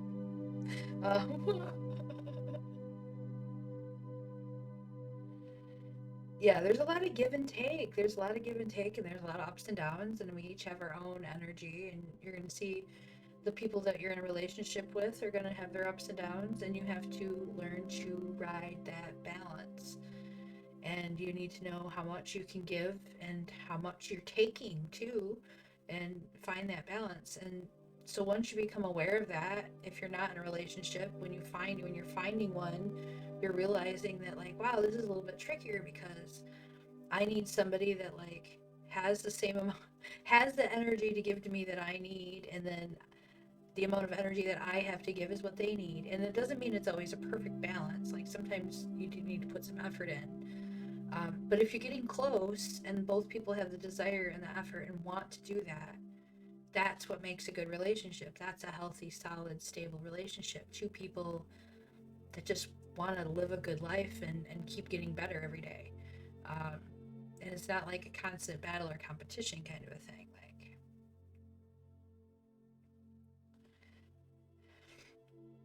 yeah, sure. It's definitely, no, I don't, there's no all beauty with anybody. I have scars. I have I have wounds that got ripped open a lot, and I have blemishes and marks on my body, and there's gonna be more. And so I want somebody that's that's doing theirs along with me, and we can just support each other. Because that's the thing, is like, and sometimes you go through things at the same time, but a lot of times people are going through things individually, and your partner is there to support you, but they're not actually going through it with you necessarily. That's it does happen where you're going through things together. You both lose a friend or a family member, whatever. And those are unique circumstances that are different from this. But a lot of times we go through the ups and downs on our own. We're dealing with our own hormones, our own energy levels, our own workplaces, our own friendship, our own family members. And you come home to your partner, and that is what you're holding on to, and that's what you're projecting out. So if you're with a partner who either isn't established enough to catch that and realize what you're going through and be willing to just kind of patiently allow you to put all your shit down there and sort it out, um, if you're not with a person like that, or with a person who is able to sit down and say, you know, I see you're carrying a lot here. Is there any way that I can take some of these burdens off, or let's talk this out, or whatever? Um, that's the only way that you can make relationships work. If you come home with a lot of burdens and crap and all this bullshit that you're dealing with, and this person's like, doop-a-doop-a-doo, I'm gonna play some video games, you're gonna become resentful. As much as we want to tolerate it, and that doesn't mean that they can't play video games. It just means that if they're not paying attention and you ask them if you need something, if you need their support, and they're not providing it when you need it, but you're doing it for them, then you got to look at like where the imbalance is in the relationship. And when it's too imbalanced and it can't be restored, there's resentment that stems from that, and then all of a sudden now you have expectations of each other, and that's where the bitterness comes in. So you have to start with the right person, and you have to start with the right mindset and willingness to do the heavy work. But if you're not starting with somebody who's at least aware of, yeah, I like it when people like they either want to involve me, or they want to do their thing while I'm doing my thing. Is my favorite, is actually what I really enjoy, because I do a lot of stuff with people all the time, and so sometimes I want to do my own thing, but I want to do it in the room with you while you're doing your thing, and we're both enjoying ourselves doing what we're doing. Like, I might not want to sit there and play video games with you, but can I sit next to you and work on my cross stitching? You know, like, is that adequate? Because that to me is just as much as if I was actually playing with you. It's just being there and being a part of the experience. And I'm not much of a video game player personally, but I have dated many video game people, and you know, I was able to work through with most of the relationships. There was just one time that I came in the door and I was just miserable, and I was just like, you know, I'm having a bad day, I would like to talk, and he wanted me to come over. It was Friday, I was tired.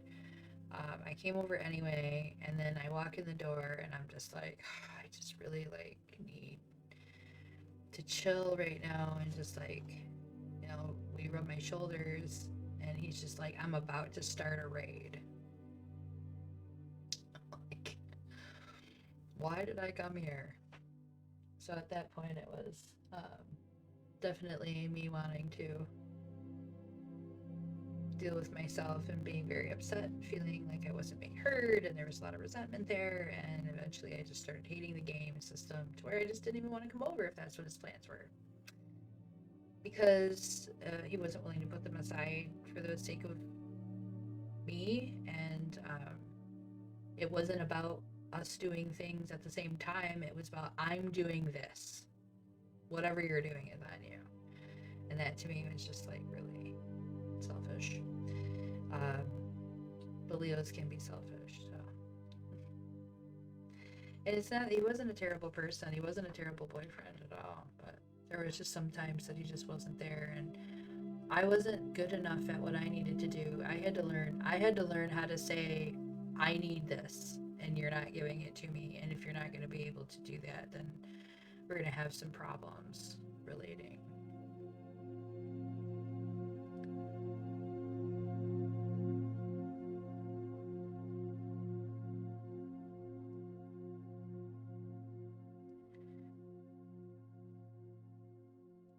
Because you're not struck by a celebrity.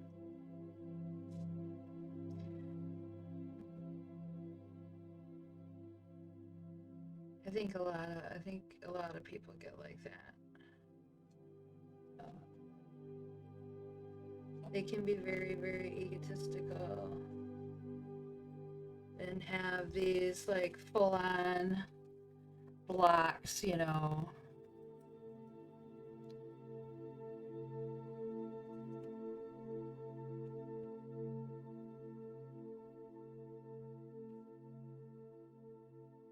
And is this like, what area of the, I'm just curious what area of the country this person is in.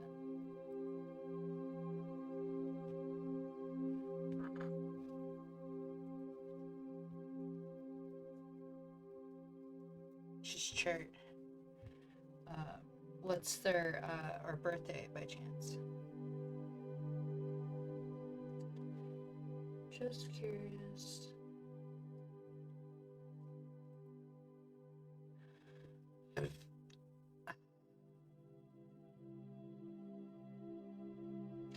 Yeah, a lot of times,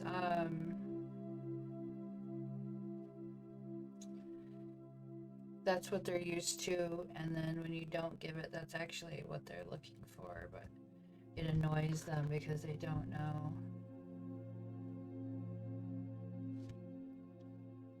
They don't know how to ask for what they need, you know, they don't know how to.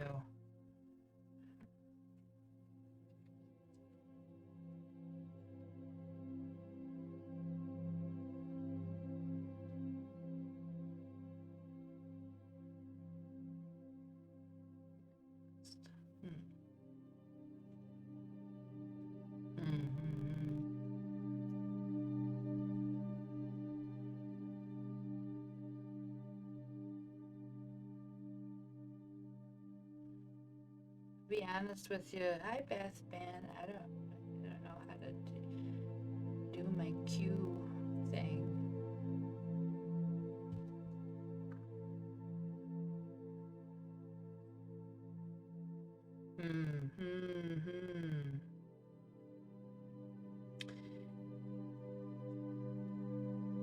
Yeah. I'm gonna say those limits are,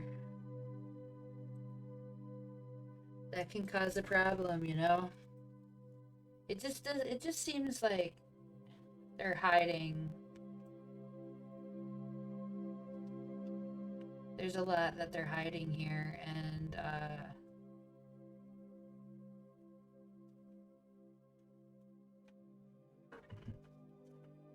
there's something that they're not fully revealing. That's what the Devil card was about. Sorry, I was looking for a specific profile thing that's talking about the energy of this moon revealing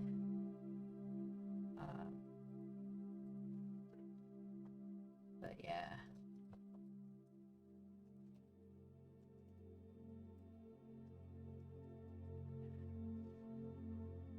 So yeah, that's curious because it feels as though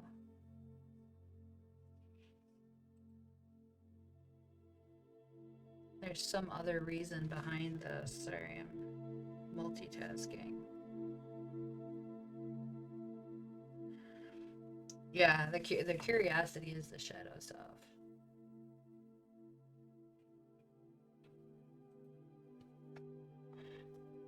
That's the shadow self. You don't like, you want the mystery to be answered. That's the intriguing part. Leos are good at that. They love to have those. They love to have that mystery about them.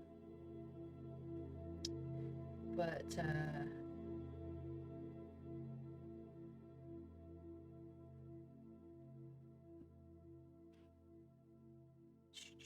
not finding what I want.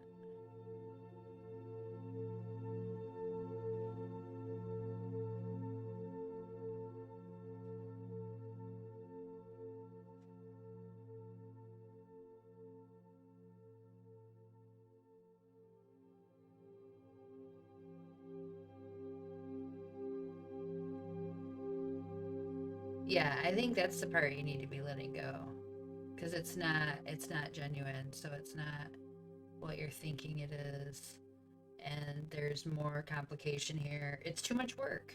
There's already too much work here. That's a lot going on. Um, so Bathman, I don't know how to work out this whole queue thing. I didn't even think I had to play with viewers, but I don't even know how that's on there. But if you would like a card read, feel free to just holla. I'll draw a few for you. Um, and then that will. I'm gonna hang out for a few more minutes. I'll do like one more draw, but then that's probably gonna be it for tonight. Because yeah. I think you're, I think you're working it out. You're doing a good job. You're gonna figure out what you need to figure out, and it'll be for sure, for sure. So yeah, if there's anybody hanging out currently who is looking or interested in having me do a card or two or three drawn, I'll do a few for you, just to give you a little bit of full moon guidance. If you're just popping in and you don't want a card draw and you just wanted to hear that full moon reading, um, when I'm done with the stream, you'll be able to listen to that full stream as well. Yeah. Do we need to see if Suburban Slang needs a new road so she can run into somebody new? I think that's what we need to do. We need to draw her a map. Oh, you're most welcome. Thank you again for joining in. No, I don't know if that's the road, but it might work for you. Whatever road works for you. Let's just try a different one, maybe. Maybe try a different Duncan. Try a different Duncan. Yeah. Who knows? Who knows what that is? Ooh, I need a scooter again. I miss my scooter. Miss my scooter. So yeah,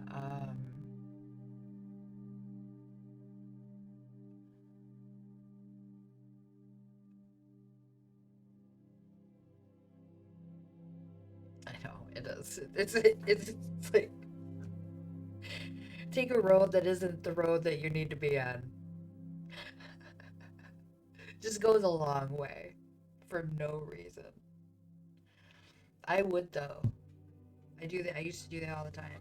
Take the long way for no apparent reason. Um, because I wanted to. Because I like the change of scenery. And it's a good time. So yes, viewers who are not talking, my lurkers, if there's anybody in here who's interested in having a card drawn for them specifically, I never get into enough specifics that anybody's going to call you out unless I already know your situation, and then I will try not to call you out. But yeah, the long way is my favorite. That's how I find my best like scores, or like I'll find like a thrift store or like something random. Maybe that's the change. Do you need to move? Erica, honestly, do you need to move? I mean, it doesn't sound like you need to move. I think you're. I don't know what it is. Maybe you just need to go somewhere. You should meet me in North Carolina in June. Just saying. Talk about that more. Moving next year. Yeah. I'm in the process of getting my. Yeah. Well, did you see the thing for Richard? Richard Benjamin. That's on June 4th, 5th. And I am going to be there for that. No, I'm just going there for a trip. There's a memorial show that they're planning to do on the 4th, 5th of June. I believe it's the 4th, 5th. To look at the calendar here.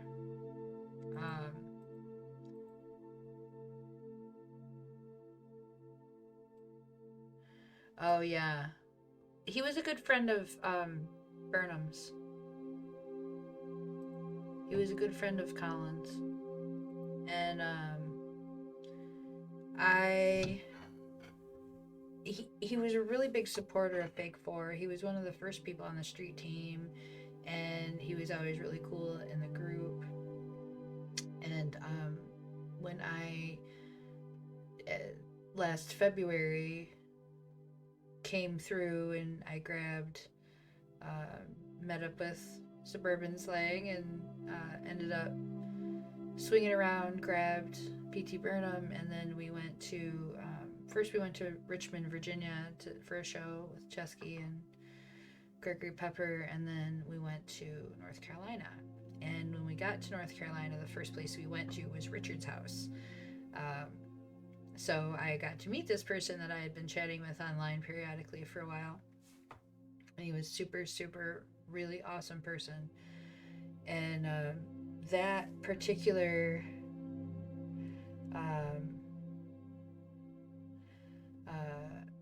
trip was really memorable for a lot of reasons. And then that was the last show that I was at. So when Chesky mentioned that he was playing at a benefit or like a memorial type thing, and it is open to the public, Benna, so if that's something that once the details are finalized, I will let you know. I believe they're just rough right now because they're doing fundraising for flying in certain artists. So, but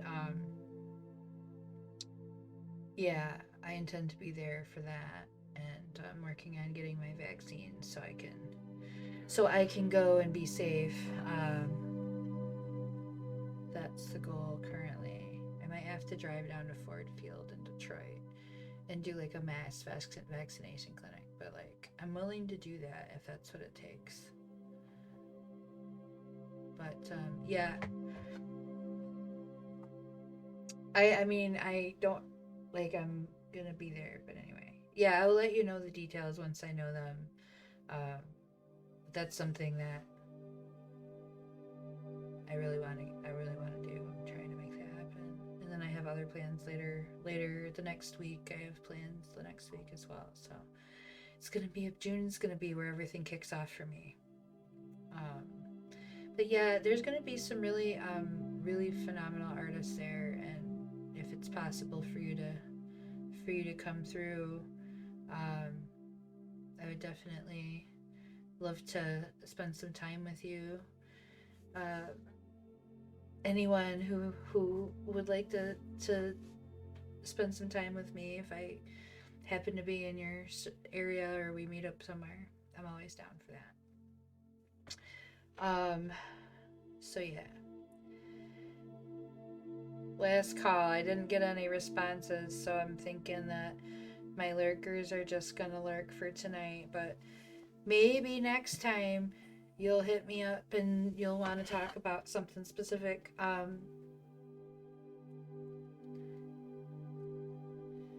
don't know.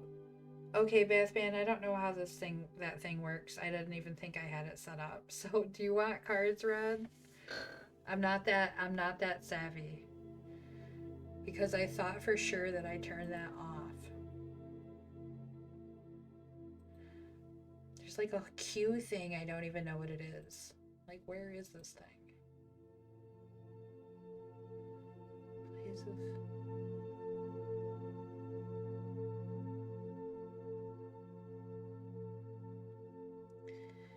Yeah, I am just not seeing it.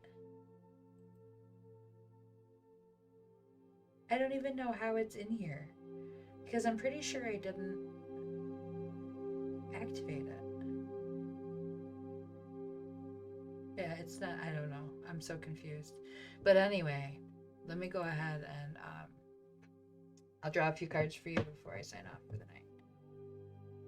And then I will be back Wednesday evening at 9 p.m. Eastern Time to do more readings. And I don't know what I'm going to talk about. Someone's feelings, vibes towards you? Absolutely. Think about this person in your mind, and then we'll see what comes up about them. You just kind of hold that idea in your mind while I'm shuffling. So Wednesday I will be here for sure. Friday is, instead of Fake for Friday, we have Chris Condi's release show, which will be on the Fake for Inc. Twitch channel Friday. Saturday night I'll be here doing a reading, but Sunday I will not next week because next Sunday is the Fake for Fest, or Non-Feelings, yes.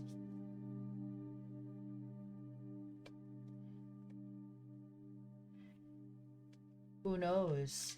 Let's see though, because this is the full moon of relationships. So, is this somebody that you've known for a long time, or just more recently?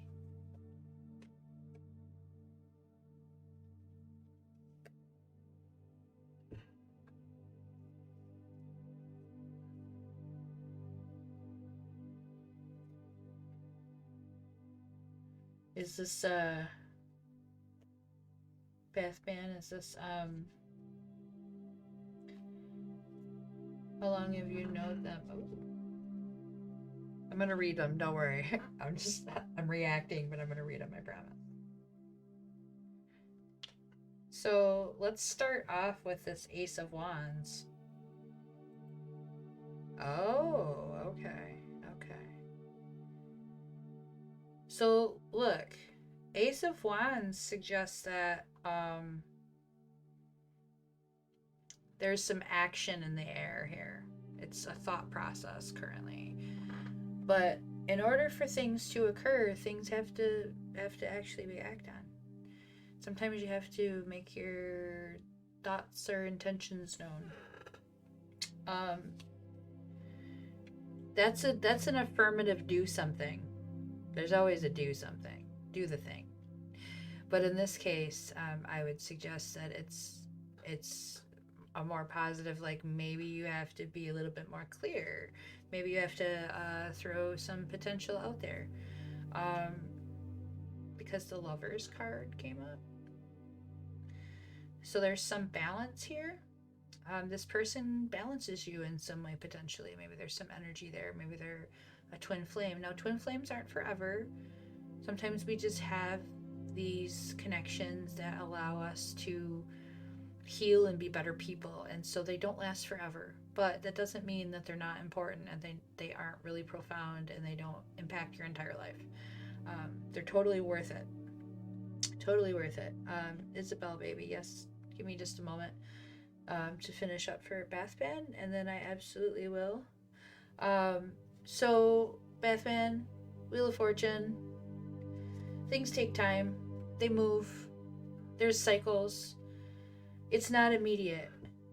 It's not something that just happens. You have to take a few little steps. You're going to have to kind of inch your way in there. You're going to have to be a little bit brave and take a little bit of faith. And you're also going to have to respect and understand natural divine timing. So that means that you can't overplan this. You can't think it too hard. You just have to continue to be and just allow and hold that possibility that this could be reciprocated. That this person actually, and if it's not this person, it's somebody that's going to make you feel the same way. But I really feel strongly that this person feels something. There's some interest or connection there, and it's some kind of a relevant connection that could potentially happen there. Now, what came up in the first oracle card is an animal spirit. This is the rebirth. The rebirth is assured. This is you coming back in a new cycle. This is your new. You moved in September, so you're starting this new life. It's still a little bit fresh for you. That means we get everything brand new sometimes. There's a lot of potential here. There's a lot of good potential here. And it doesn't feel like there's really, that doesn't, not to say that you can't screw it up, but it means to say that you're going to get the opportunity, and if it's not perfect, you're going to get another opportunity. And it's going to work out the way that it needs to work out.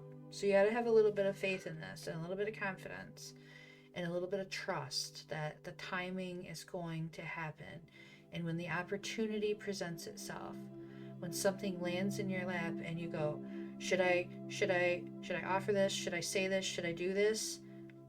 Yes. When it's there and it's easy and it presents itself. So this is Andromedan energy. Adventure, say yes to change. Jump in. So this is a full moon cycle in Libra. This is about addressing our potential for relationships and ending up sometimes in a relationship that can be really good for us. So it might take some time. This isn't going to be an immediate thing, but it definitely doesn't feel like a connection is out of the question from this person. So I would continue to be the best that you can be, work very hard, and do the things that matter, and make yourself happy, and show up for yourself, and show up in the ways that this person will notice your energy. And when the opportunity lands for you to communicate with them, for you to extend an offer to them, for you to express yourself to them, then and it feels right, take it, do it, because I think you're gonna be really surprised. You might there might be some feelings there. I think there's some kind of reciprocation of emotion there for you. So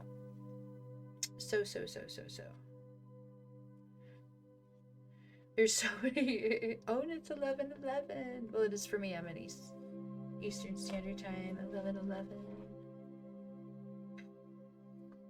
Just being at peace, knowing that everything's gonna work out.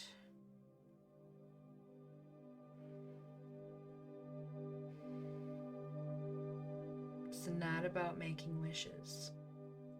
It's about being grateful. When you see that sign, it's telling you that you are on the path.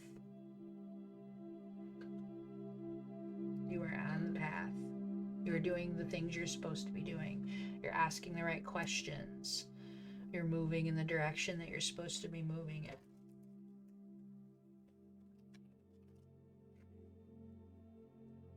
Isabel. Right? Yeah, Isabel baby. Okay. Let me get a little shuffle here. Since we're hanging out. Doing a few more draws. So, Isabel baby, think about in your mind, if there's something not specific that you want an answer to, you're just curious what the cards have to say for you for this cycle, this moon cycle, we can do that. But if there's something that you in particular are looking for an answer to, it doesn't have to be something that you express to me. Just think about it. Think about that specific situation that you're looking for an answer to, and then when I'm drawing those cards, that's what they're going to relate to. I'm not going to look at that card because I feel like it was relevant. We'll let it come up again.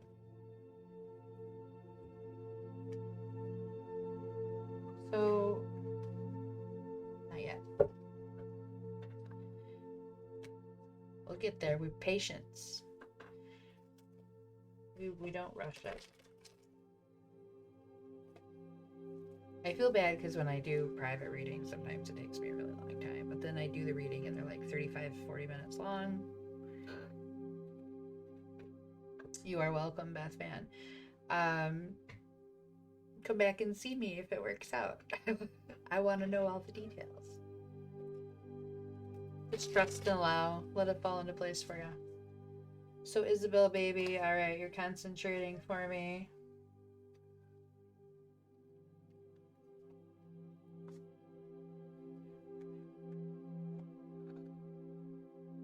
Ooh. I'm gonna shuffle one more time because I think I know what I want to talk about there, but we're gonna all right. Yeah, hopefully we get some good stories coming back soon. Bath Band's gonna come back and tell us the triumph. Whatever triumph ensues. Whatever love happens to fall into the lap. Sometimes it's surprising what that can be, so just be open to the possibility that anything could happen, but it definitely probably going to be really good. So it's about, let's see what we got this time.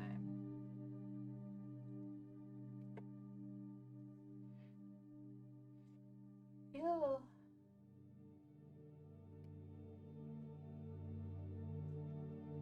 That's pretty good about that.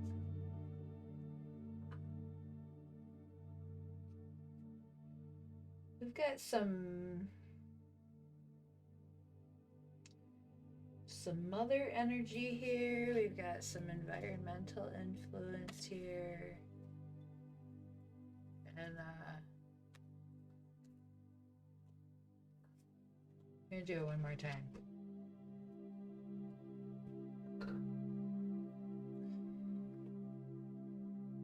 Because sometimes it's... I wish I could just turn the camera so that you could see my dog sleeping on my pillow under my blanket where I'm supposed to be. Like his ears pop up. He's like, what? Oh, cat. Are you gonna go on camp there? Paisley? Are you gonna go on camera?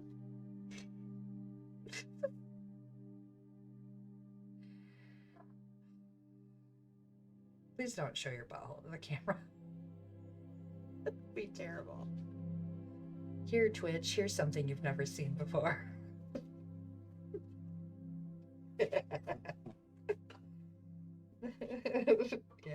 Yeah. Because she loves this table. I keep my cards on it, and it's her favorite place to be. She will just show up in the middle of a reading and just knock my shit everywhere. That's her favorite thing to do.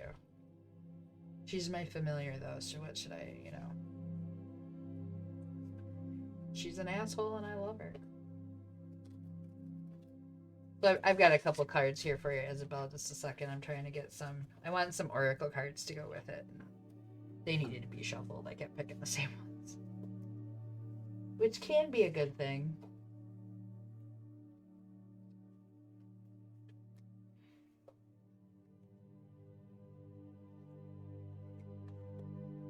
Okay. So yeah, I'm still coming through... Still coming through 5 of Wands. There's something that's a little bit confusing to you currently, and you're trying to make sense of it. It's not quite getting the answers that you're needing.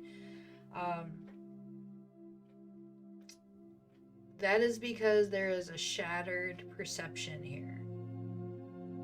So there's something that's not quite clear, but it's because of an idea or an image that you were either convinced existed or convinced yourself existed, and then that all of a sudden isn't true, and that can be very confusing. You thought someone felt a certain way, you thought that something was happening a certain way, you thought that a certain thing was going to work out for you.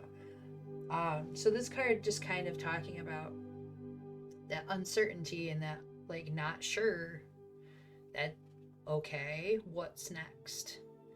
So in this card, now this could have happened already. This is likely your past position, so it's likely that you're kind of reeling from the event of it still. Kind of pops into your head. You're still like, I don't know what's next. So with that one, we move into where we're at right now. This is the Hermit card. Thank you for following Princess Kitty Kush. You just missed my kitty's tail. She was visiting. So we're just reading for Isabel currently. We've got the Hermit. So we've got to figure some answers out here. And those answers are not going to be found in anyone else. Unfortunately, we can look outside of ourselves for answers, and we're going to find a reflection back to ourselves on what we need to be working on. And that is specifically what it's telling you and wanting you and asking you to do. So we have to look for the answers in how we're addressing our next choices. Are we taking steps for our highest personal good? Are we doing them for ourselves, or are we doing for somebody else? Is this for you, or is it really for someone else? Are you making changes for you, or are you making changes for somebody else? So there's something here it wants you to dig a little bit deeper into. And then piecing these things together is going to give you a better picture of what will ultimately bring all the pieces together, whereas that's where you feel that you're going to be happiest. That's where you feel everything is perfect, where it's content. So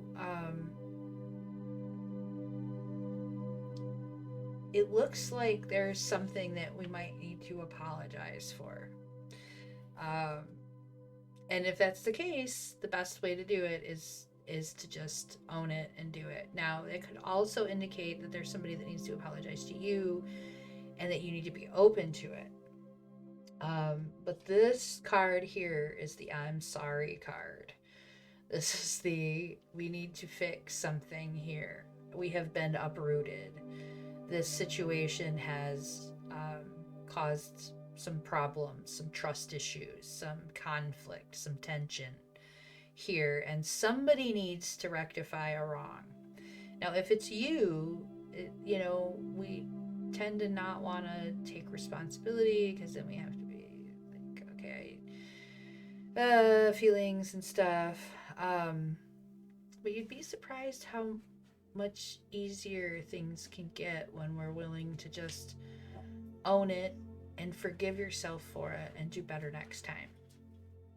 So if this is the situation where it's you can make the situation better by apologizing, or if the situation, if you need to make it available for someone and open and accept their apology to make it better, that's what you should be doing. So this one's falling into arms. Surrender and holding the opposites, the extremes of life. Have you gotten into a rift with someone recently and you're like trying to fix it? I feel like this is the solution for you. This is the fixing it. This is so you can come back together. And giving into the fact that it's okay that we're not perfect, and that the relationship might not be perfect, whatever kind of relationship it might be. It's a love problem. Yeah. So somebody's in the wrong here. Okay? That's the gist of it. Somebody's in the wrong here. You might feel it's them, but I guarantee you, if you look a little bit deeper, because here's our rift, here's all our uncertainties. This wants you to find what part you played in this love problem. Now, it may not be the major part of it. It might not be the biggest component of the problem. But if there is a piece of the problem that you are responsible for, and you can own that piece, and you can claim it, and you can apologize for it, what you're going to do is open up the pathway for this communication. So if there is an apology that is owed to you, you are opening up the space for that to occur. By you claiming your piece of it, you're encouraging by example this person, and you have to figure out what that piece is. Once you do that, you open up that pathway to open communication. Once you fix that, you're righting your wrongs. You want to see what it looks like on the other side of it? You want to see what the world looks like? You have to fix it. And it's going to take you being a bigger person to do this. But the win is so sweet. The surrender, the giving in, and allowing it to just be that stuff happens, and that doesn't mean that anything has to change. It can just be that you get better. It doesn't mean that it's over. It doesn't mean that it's not worth fighting for. It doesn't mean that it's not valuable. What it means is that somebody here has to step up and be better. And that is going to open the pathway for the other person to step up and be better. Now, over the time of this next month, this Libra full moon, we're actually looking at a lot of these relationship issues coming back into falling back into the right place. So it's going to take a minute. We might need a little bit of time through this month. Take some time to figure out what you can do differently, what you can personally do better. And despite how much the other person's role is in it, it doesn't matter if their role is bigger. It does not matter. Because you might be like, yeah, okay, so I did this, but they did this. That doesn't matter. I'll tell you why it doesn't matter. Because there's balance that needs to be found. And they did a big here, but maybe you've done a lot of littles, and that has added up to the big. Okay, so there's a balance here. But when you claim this piece, you empower this person to claim their piece, and then they can now say, okay, let's stop doing this. Let's stop weighing out what we owe each other. Let's stop blame. Let's both own up to something and start on this like even playing field again. So that's the card's advice for you. Balance the playing field. Even if that means humbling yourself, even if you don't necessarily feel that you were out of line. That's the hard part, is sometimes you're like, well, I don't feel like I was out of line. They were way out of line, and I did what was totally rational. From their perspective, it might not look like that. It might look different. So even if your apology is mostly about explaining your perspective and then saying, and I'm sorry you felt that way, that was not my intention.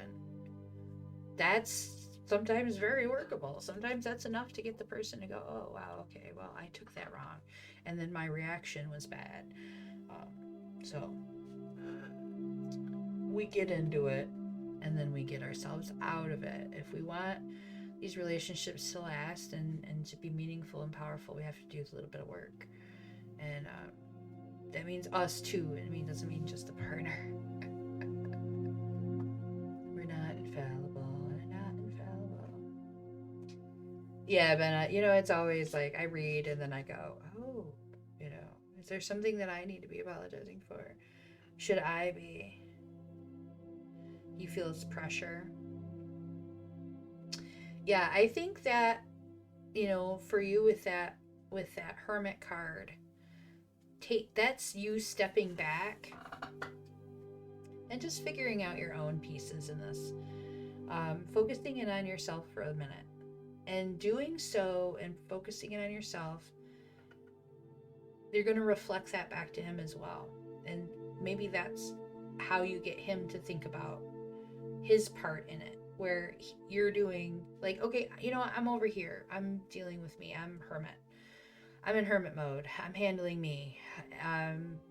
Influence him to get into that mode as well. And then you can have that communication opening up. It takes effort. Some people are really bad at communication, and if he's feeling pressure, then it might be best to express to him that your intent is not to pressure him, but it is important for you to express feelings and communicate. And you want to be able to take time to do this. And so what you're asking for is for him to make time to have this conversation, and he can give himself time to prepare what he feels and thinks about it. So when he sits down, he doesn't feel like he's being put on the spot. He's had time to prepare, what he wants to say, and tell him, like, I want to give you time to say what you want to say first, and then I'm going to say what I want to say. Or whatever the case may be. Sometimes you got to do it vice versa. Sometimes it's, but ask him to make space for it first, without pressure, asking him to, and saying,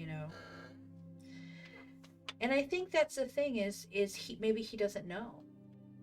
You're maybe a little bit more confident in that, and he's just looking at it like, I don't know what I want. And so by you figuring out for yourself what you need and want. It's always possible that during that process you find out that what you need and want isn't him. I mean, that happens sometimes. And just throwing it out there as a possibility that maybe the hermit process of you figuring things out goes, I'm tired of waiting for you to figure it out. And I just need to move on because this isn't doing good for me. If he's not willing to communicate, if he's not willing to talk, and he's put up the walls, sometimes the best way is to say, if you can't do this right now, then I need to separate myself. I need to step back and be for me. I need to know what it is that you're looking for. It doesn't seem like you know what that is right now, and that's okay, but that means that I need to focus on me. So I'm going to be over here, and I guess let me know. Sometimes it always feels really difficult to move on because, for one, we don't want to be alone because that makes us feel like we're lesser. Society tells us we have to be in a partnership or we're not good. And that's not true, but that is how it is, and that's how we feel. And we do feel like, because we're trying so hard to make it work, we're putting so much energy into it, then you feel like you've wasted that energy. But nothing is wasted energy. The worst case scenario is that you're going to come out of this realizing that there's something specific that you were looking for and you didn't find it here. And there was some things that now make sense as to why you wouldn't find them there. And so now you know a little bit more about what works for you and what doesn't work for you, and you can move into the next relationship even more confident, even more sure of yourself. And if he does care and he does want to make it work, he'll put the work in. He'll make the time, but you have to express yourself in a way where you're giving him the option. The surrendering card means surrendering to whatever happens. However the cards fall, we might not know what that looks like right now. It might be scary to not know what that looks like. But if you let go and the cards fall, you have the opportunity for something better to show up in your life. But if you don't let go and you hold on to this and the cards never fall and you just hold on to it, you're never allowing the opportunity. Sometimes you just need to see what happens when you let go. Let's just see what happens, because I guarantee you're not going to have to question it when it's right. You're not going to have to ask them. Yeah, men are really bad at communicating in general. So let's just put that on the table. Most of them haven't learned how. That's the biggest issue. Most men never learned how to communicate and articulate emotion. They don't even know how to name and identify what they're feeling. So maybe he has some misgivings or some hesitations about the relationship, and he doesn't know what he wants to do to move forward. Maybe he doesn't know if he's ready to commit into a more serious commitment. It could be too. There's lots of reasons for that. Why that might be. It could be some unhealed trauma though too. And then you have to answer the question, okay, well, is he willing to do some work on this so that we can have that relationship? Or what do you need? How can I help? Yeah, a year. Yeah, a year for someone to be able to get to the point where they can even know how to ask, let alone how to now express it back, communicate it back. This is tough work that we do, and we have to learn how to be human, and we're not real good at it. And I've just done a particularly lot of bad humaning, and lots of bad humaning. And through the bad humaning, you learn how to be better humaning. You learn how to do this stuff a little bit less crappy. I'm better at asking for what I need. Actually, I'm not. Sometimes I have bad days. I was having a really bad day, and I expressed it in a bad way. And then when my communication didn't go over the way I wanted it to, I was just like, never mind. I was so mad. I was just mad that my communication was bad. It wasn't mad at the other person either. It was just mad at myself. It was just like, never mind. I can't articulate this right now. I'm mad. But I was, at that point, I was just proud of myself for learning how to just stop. You're not doing a good job. Just stop. You're not communicating well right now. Just stop. Just stop. What? Never mind. Let me back up. Let me get away from this. Because you're going to hate me if I keep talking right now. And, oh, I'm so sorry to hear that. That's so traumatic. That is really disappointing. We love our pets. But, yeah, the person, like, they let it go at that point, but then they were just like, can you explain to me why you're upset? And at that time, I had already finally, like, taken some, because I had stepped away, because I stepped back, I was able to articulate better what that was. But that takes a special kind of a person to be able to not demand answers from you immediately and have the patience to step back and give you that moment and do that. Oh, I'm so sorry to hear that. That's so heartbreaking. There's really no like words that make that any easier about your cat, especially when they're so close to us. It's just, we're just grieving, you know, there's just grieving. You miss them and you think you see them everywhere, and mine are very special to me, or everything. Yeah, the timing of the question, yeah. Sometimes it does, yeah, and that was the thing, is like, if they had asked me right immediately afterwards, I wouldn't have been able to express myself without getting upset. It was just that I said never mind, and they took that as, I know that I'm not communicating well.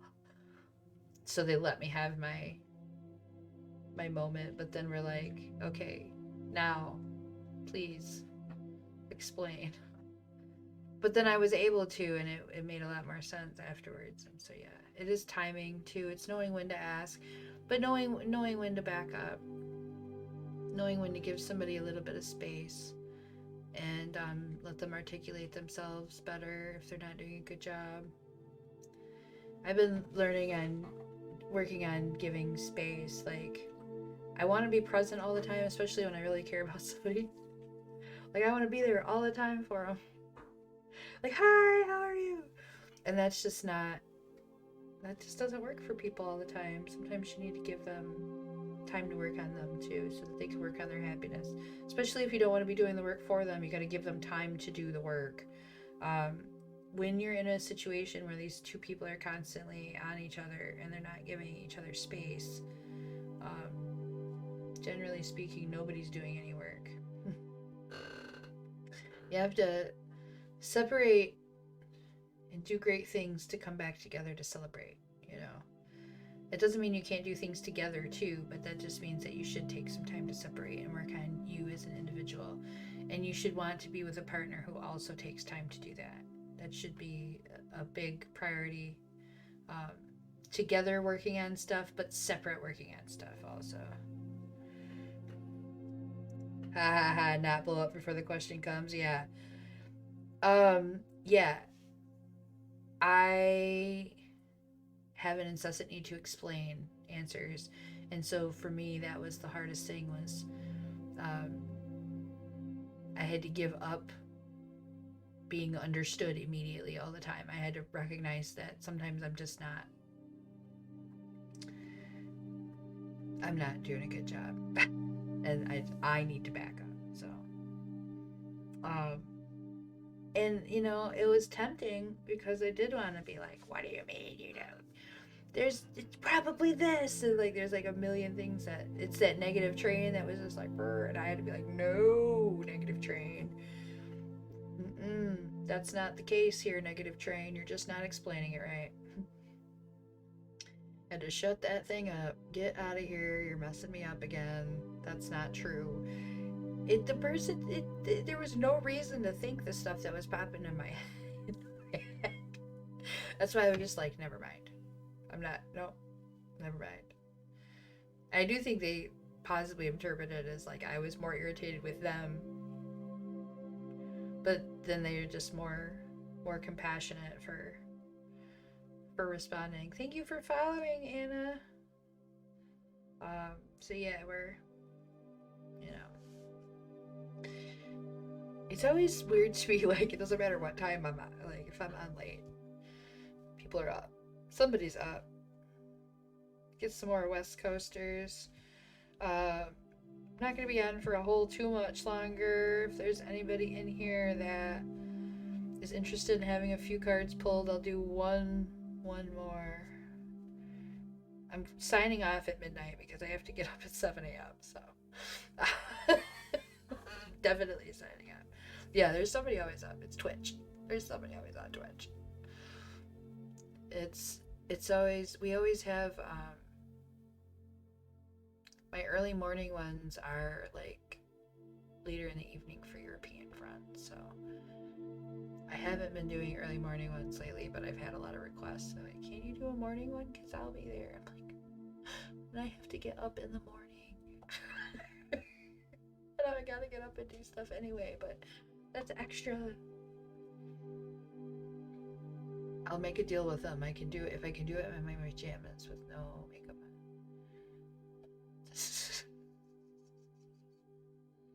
Oh, really? Nice. There's a lot of powerful intentions going on there.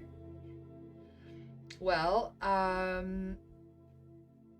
if you are single or seeking relationships or at the beginning of a relationship, you should have had some really heightened realizations as to things that may have gone sour in the past, and know what you need to work on, or what you're trying to fix, or figure out what it is that you were looking for, what you wanted that maybe you didn't know before.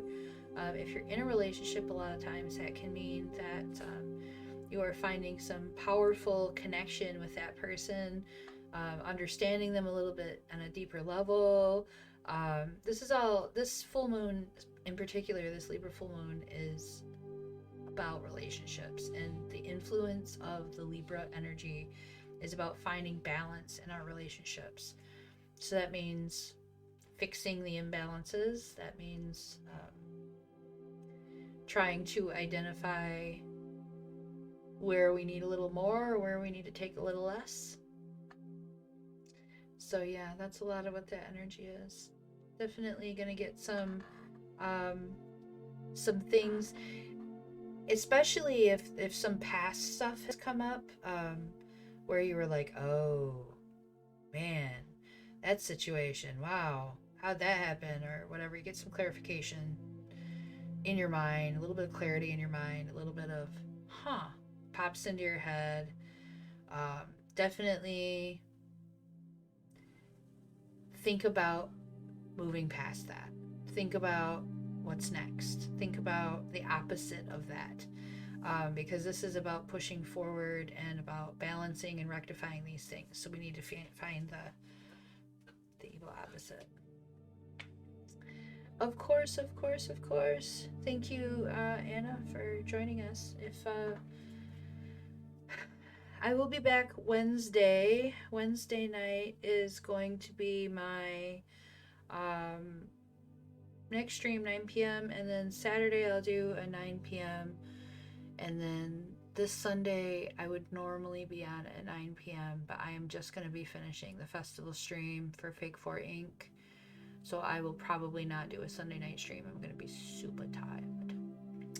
But I am available for private readings as well. All my contact info is somewhere on the screen. There's an email and all my Instas and etceteras and so on and so forth. I've been trying to do a reading each stream. That I just do a general reading and then I do card pulls, but some of them I've been trying to have different topics. So tonight was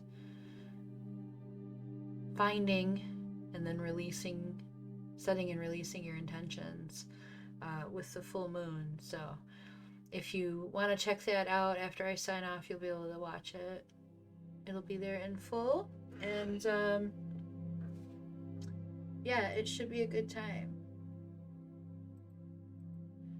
Next time I'm here. I have to check my video. Yeah, I only have a few more minutes left on my background audio. So I'm going to change again.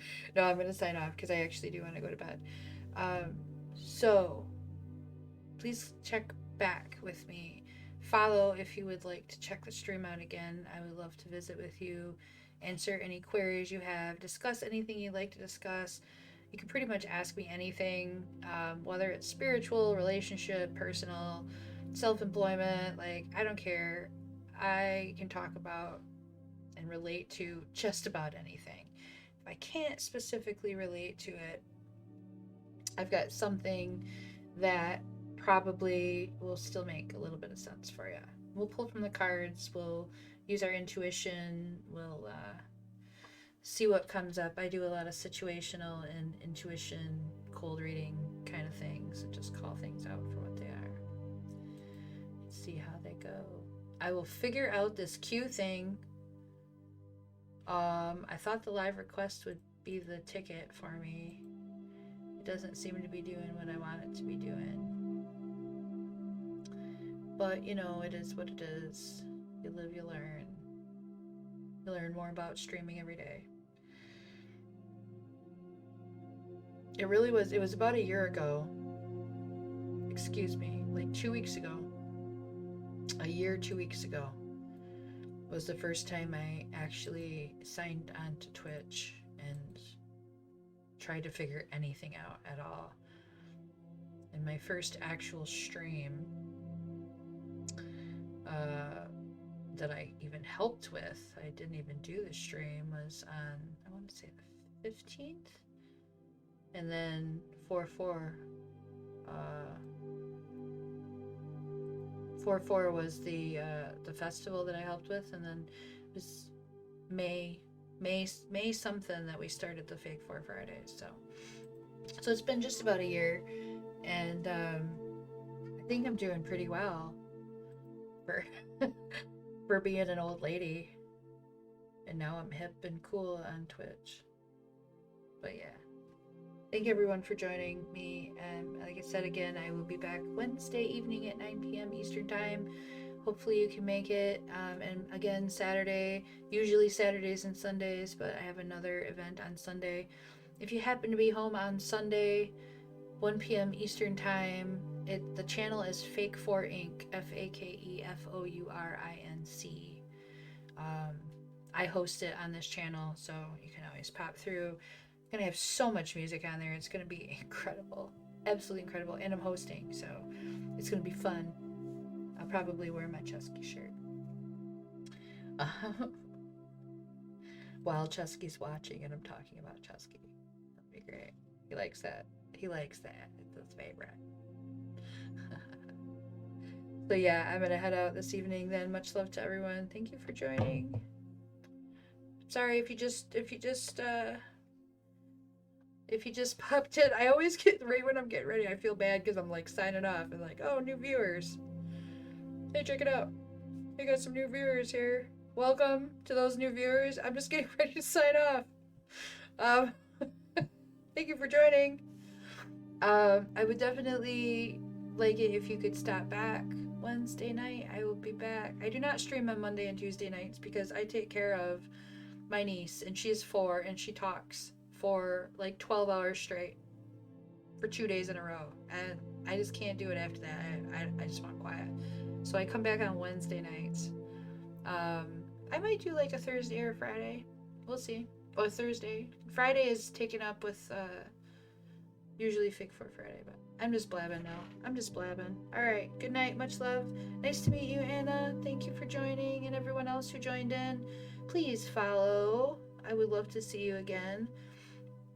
Tell a friend if you want to join in. If you'd like to have cards read at some point, you can stop back another time that I'm live and throw your hand in the air, and I will draw some cards for you, do a cold reading for you, and it's a lot of fun. Sometimes we come up with some really good stuff that's helpful for like the whole chat. So much love, and I will see you Wednesday. Thank you, Benna, for everything and for being here and all of your support. Much love to you, and hopefully we can meet in person soon. The prospect of that excites me, so I look forward to that. But much love.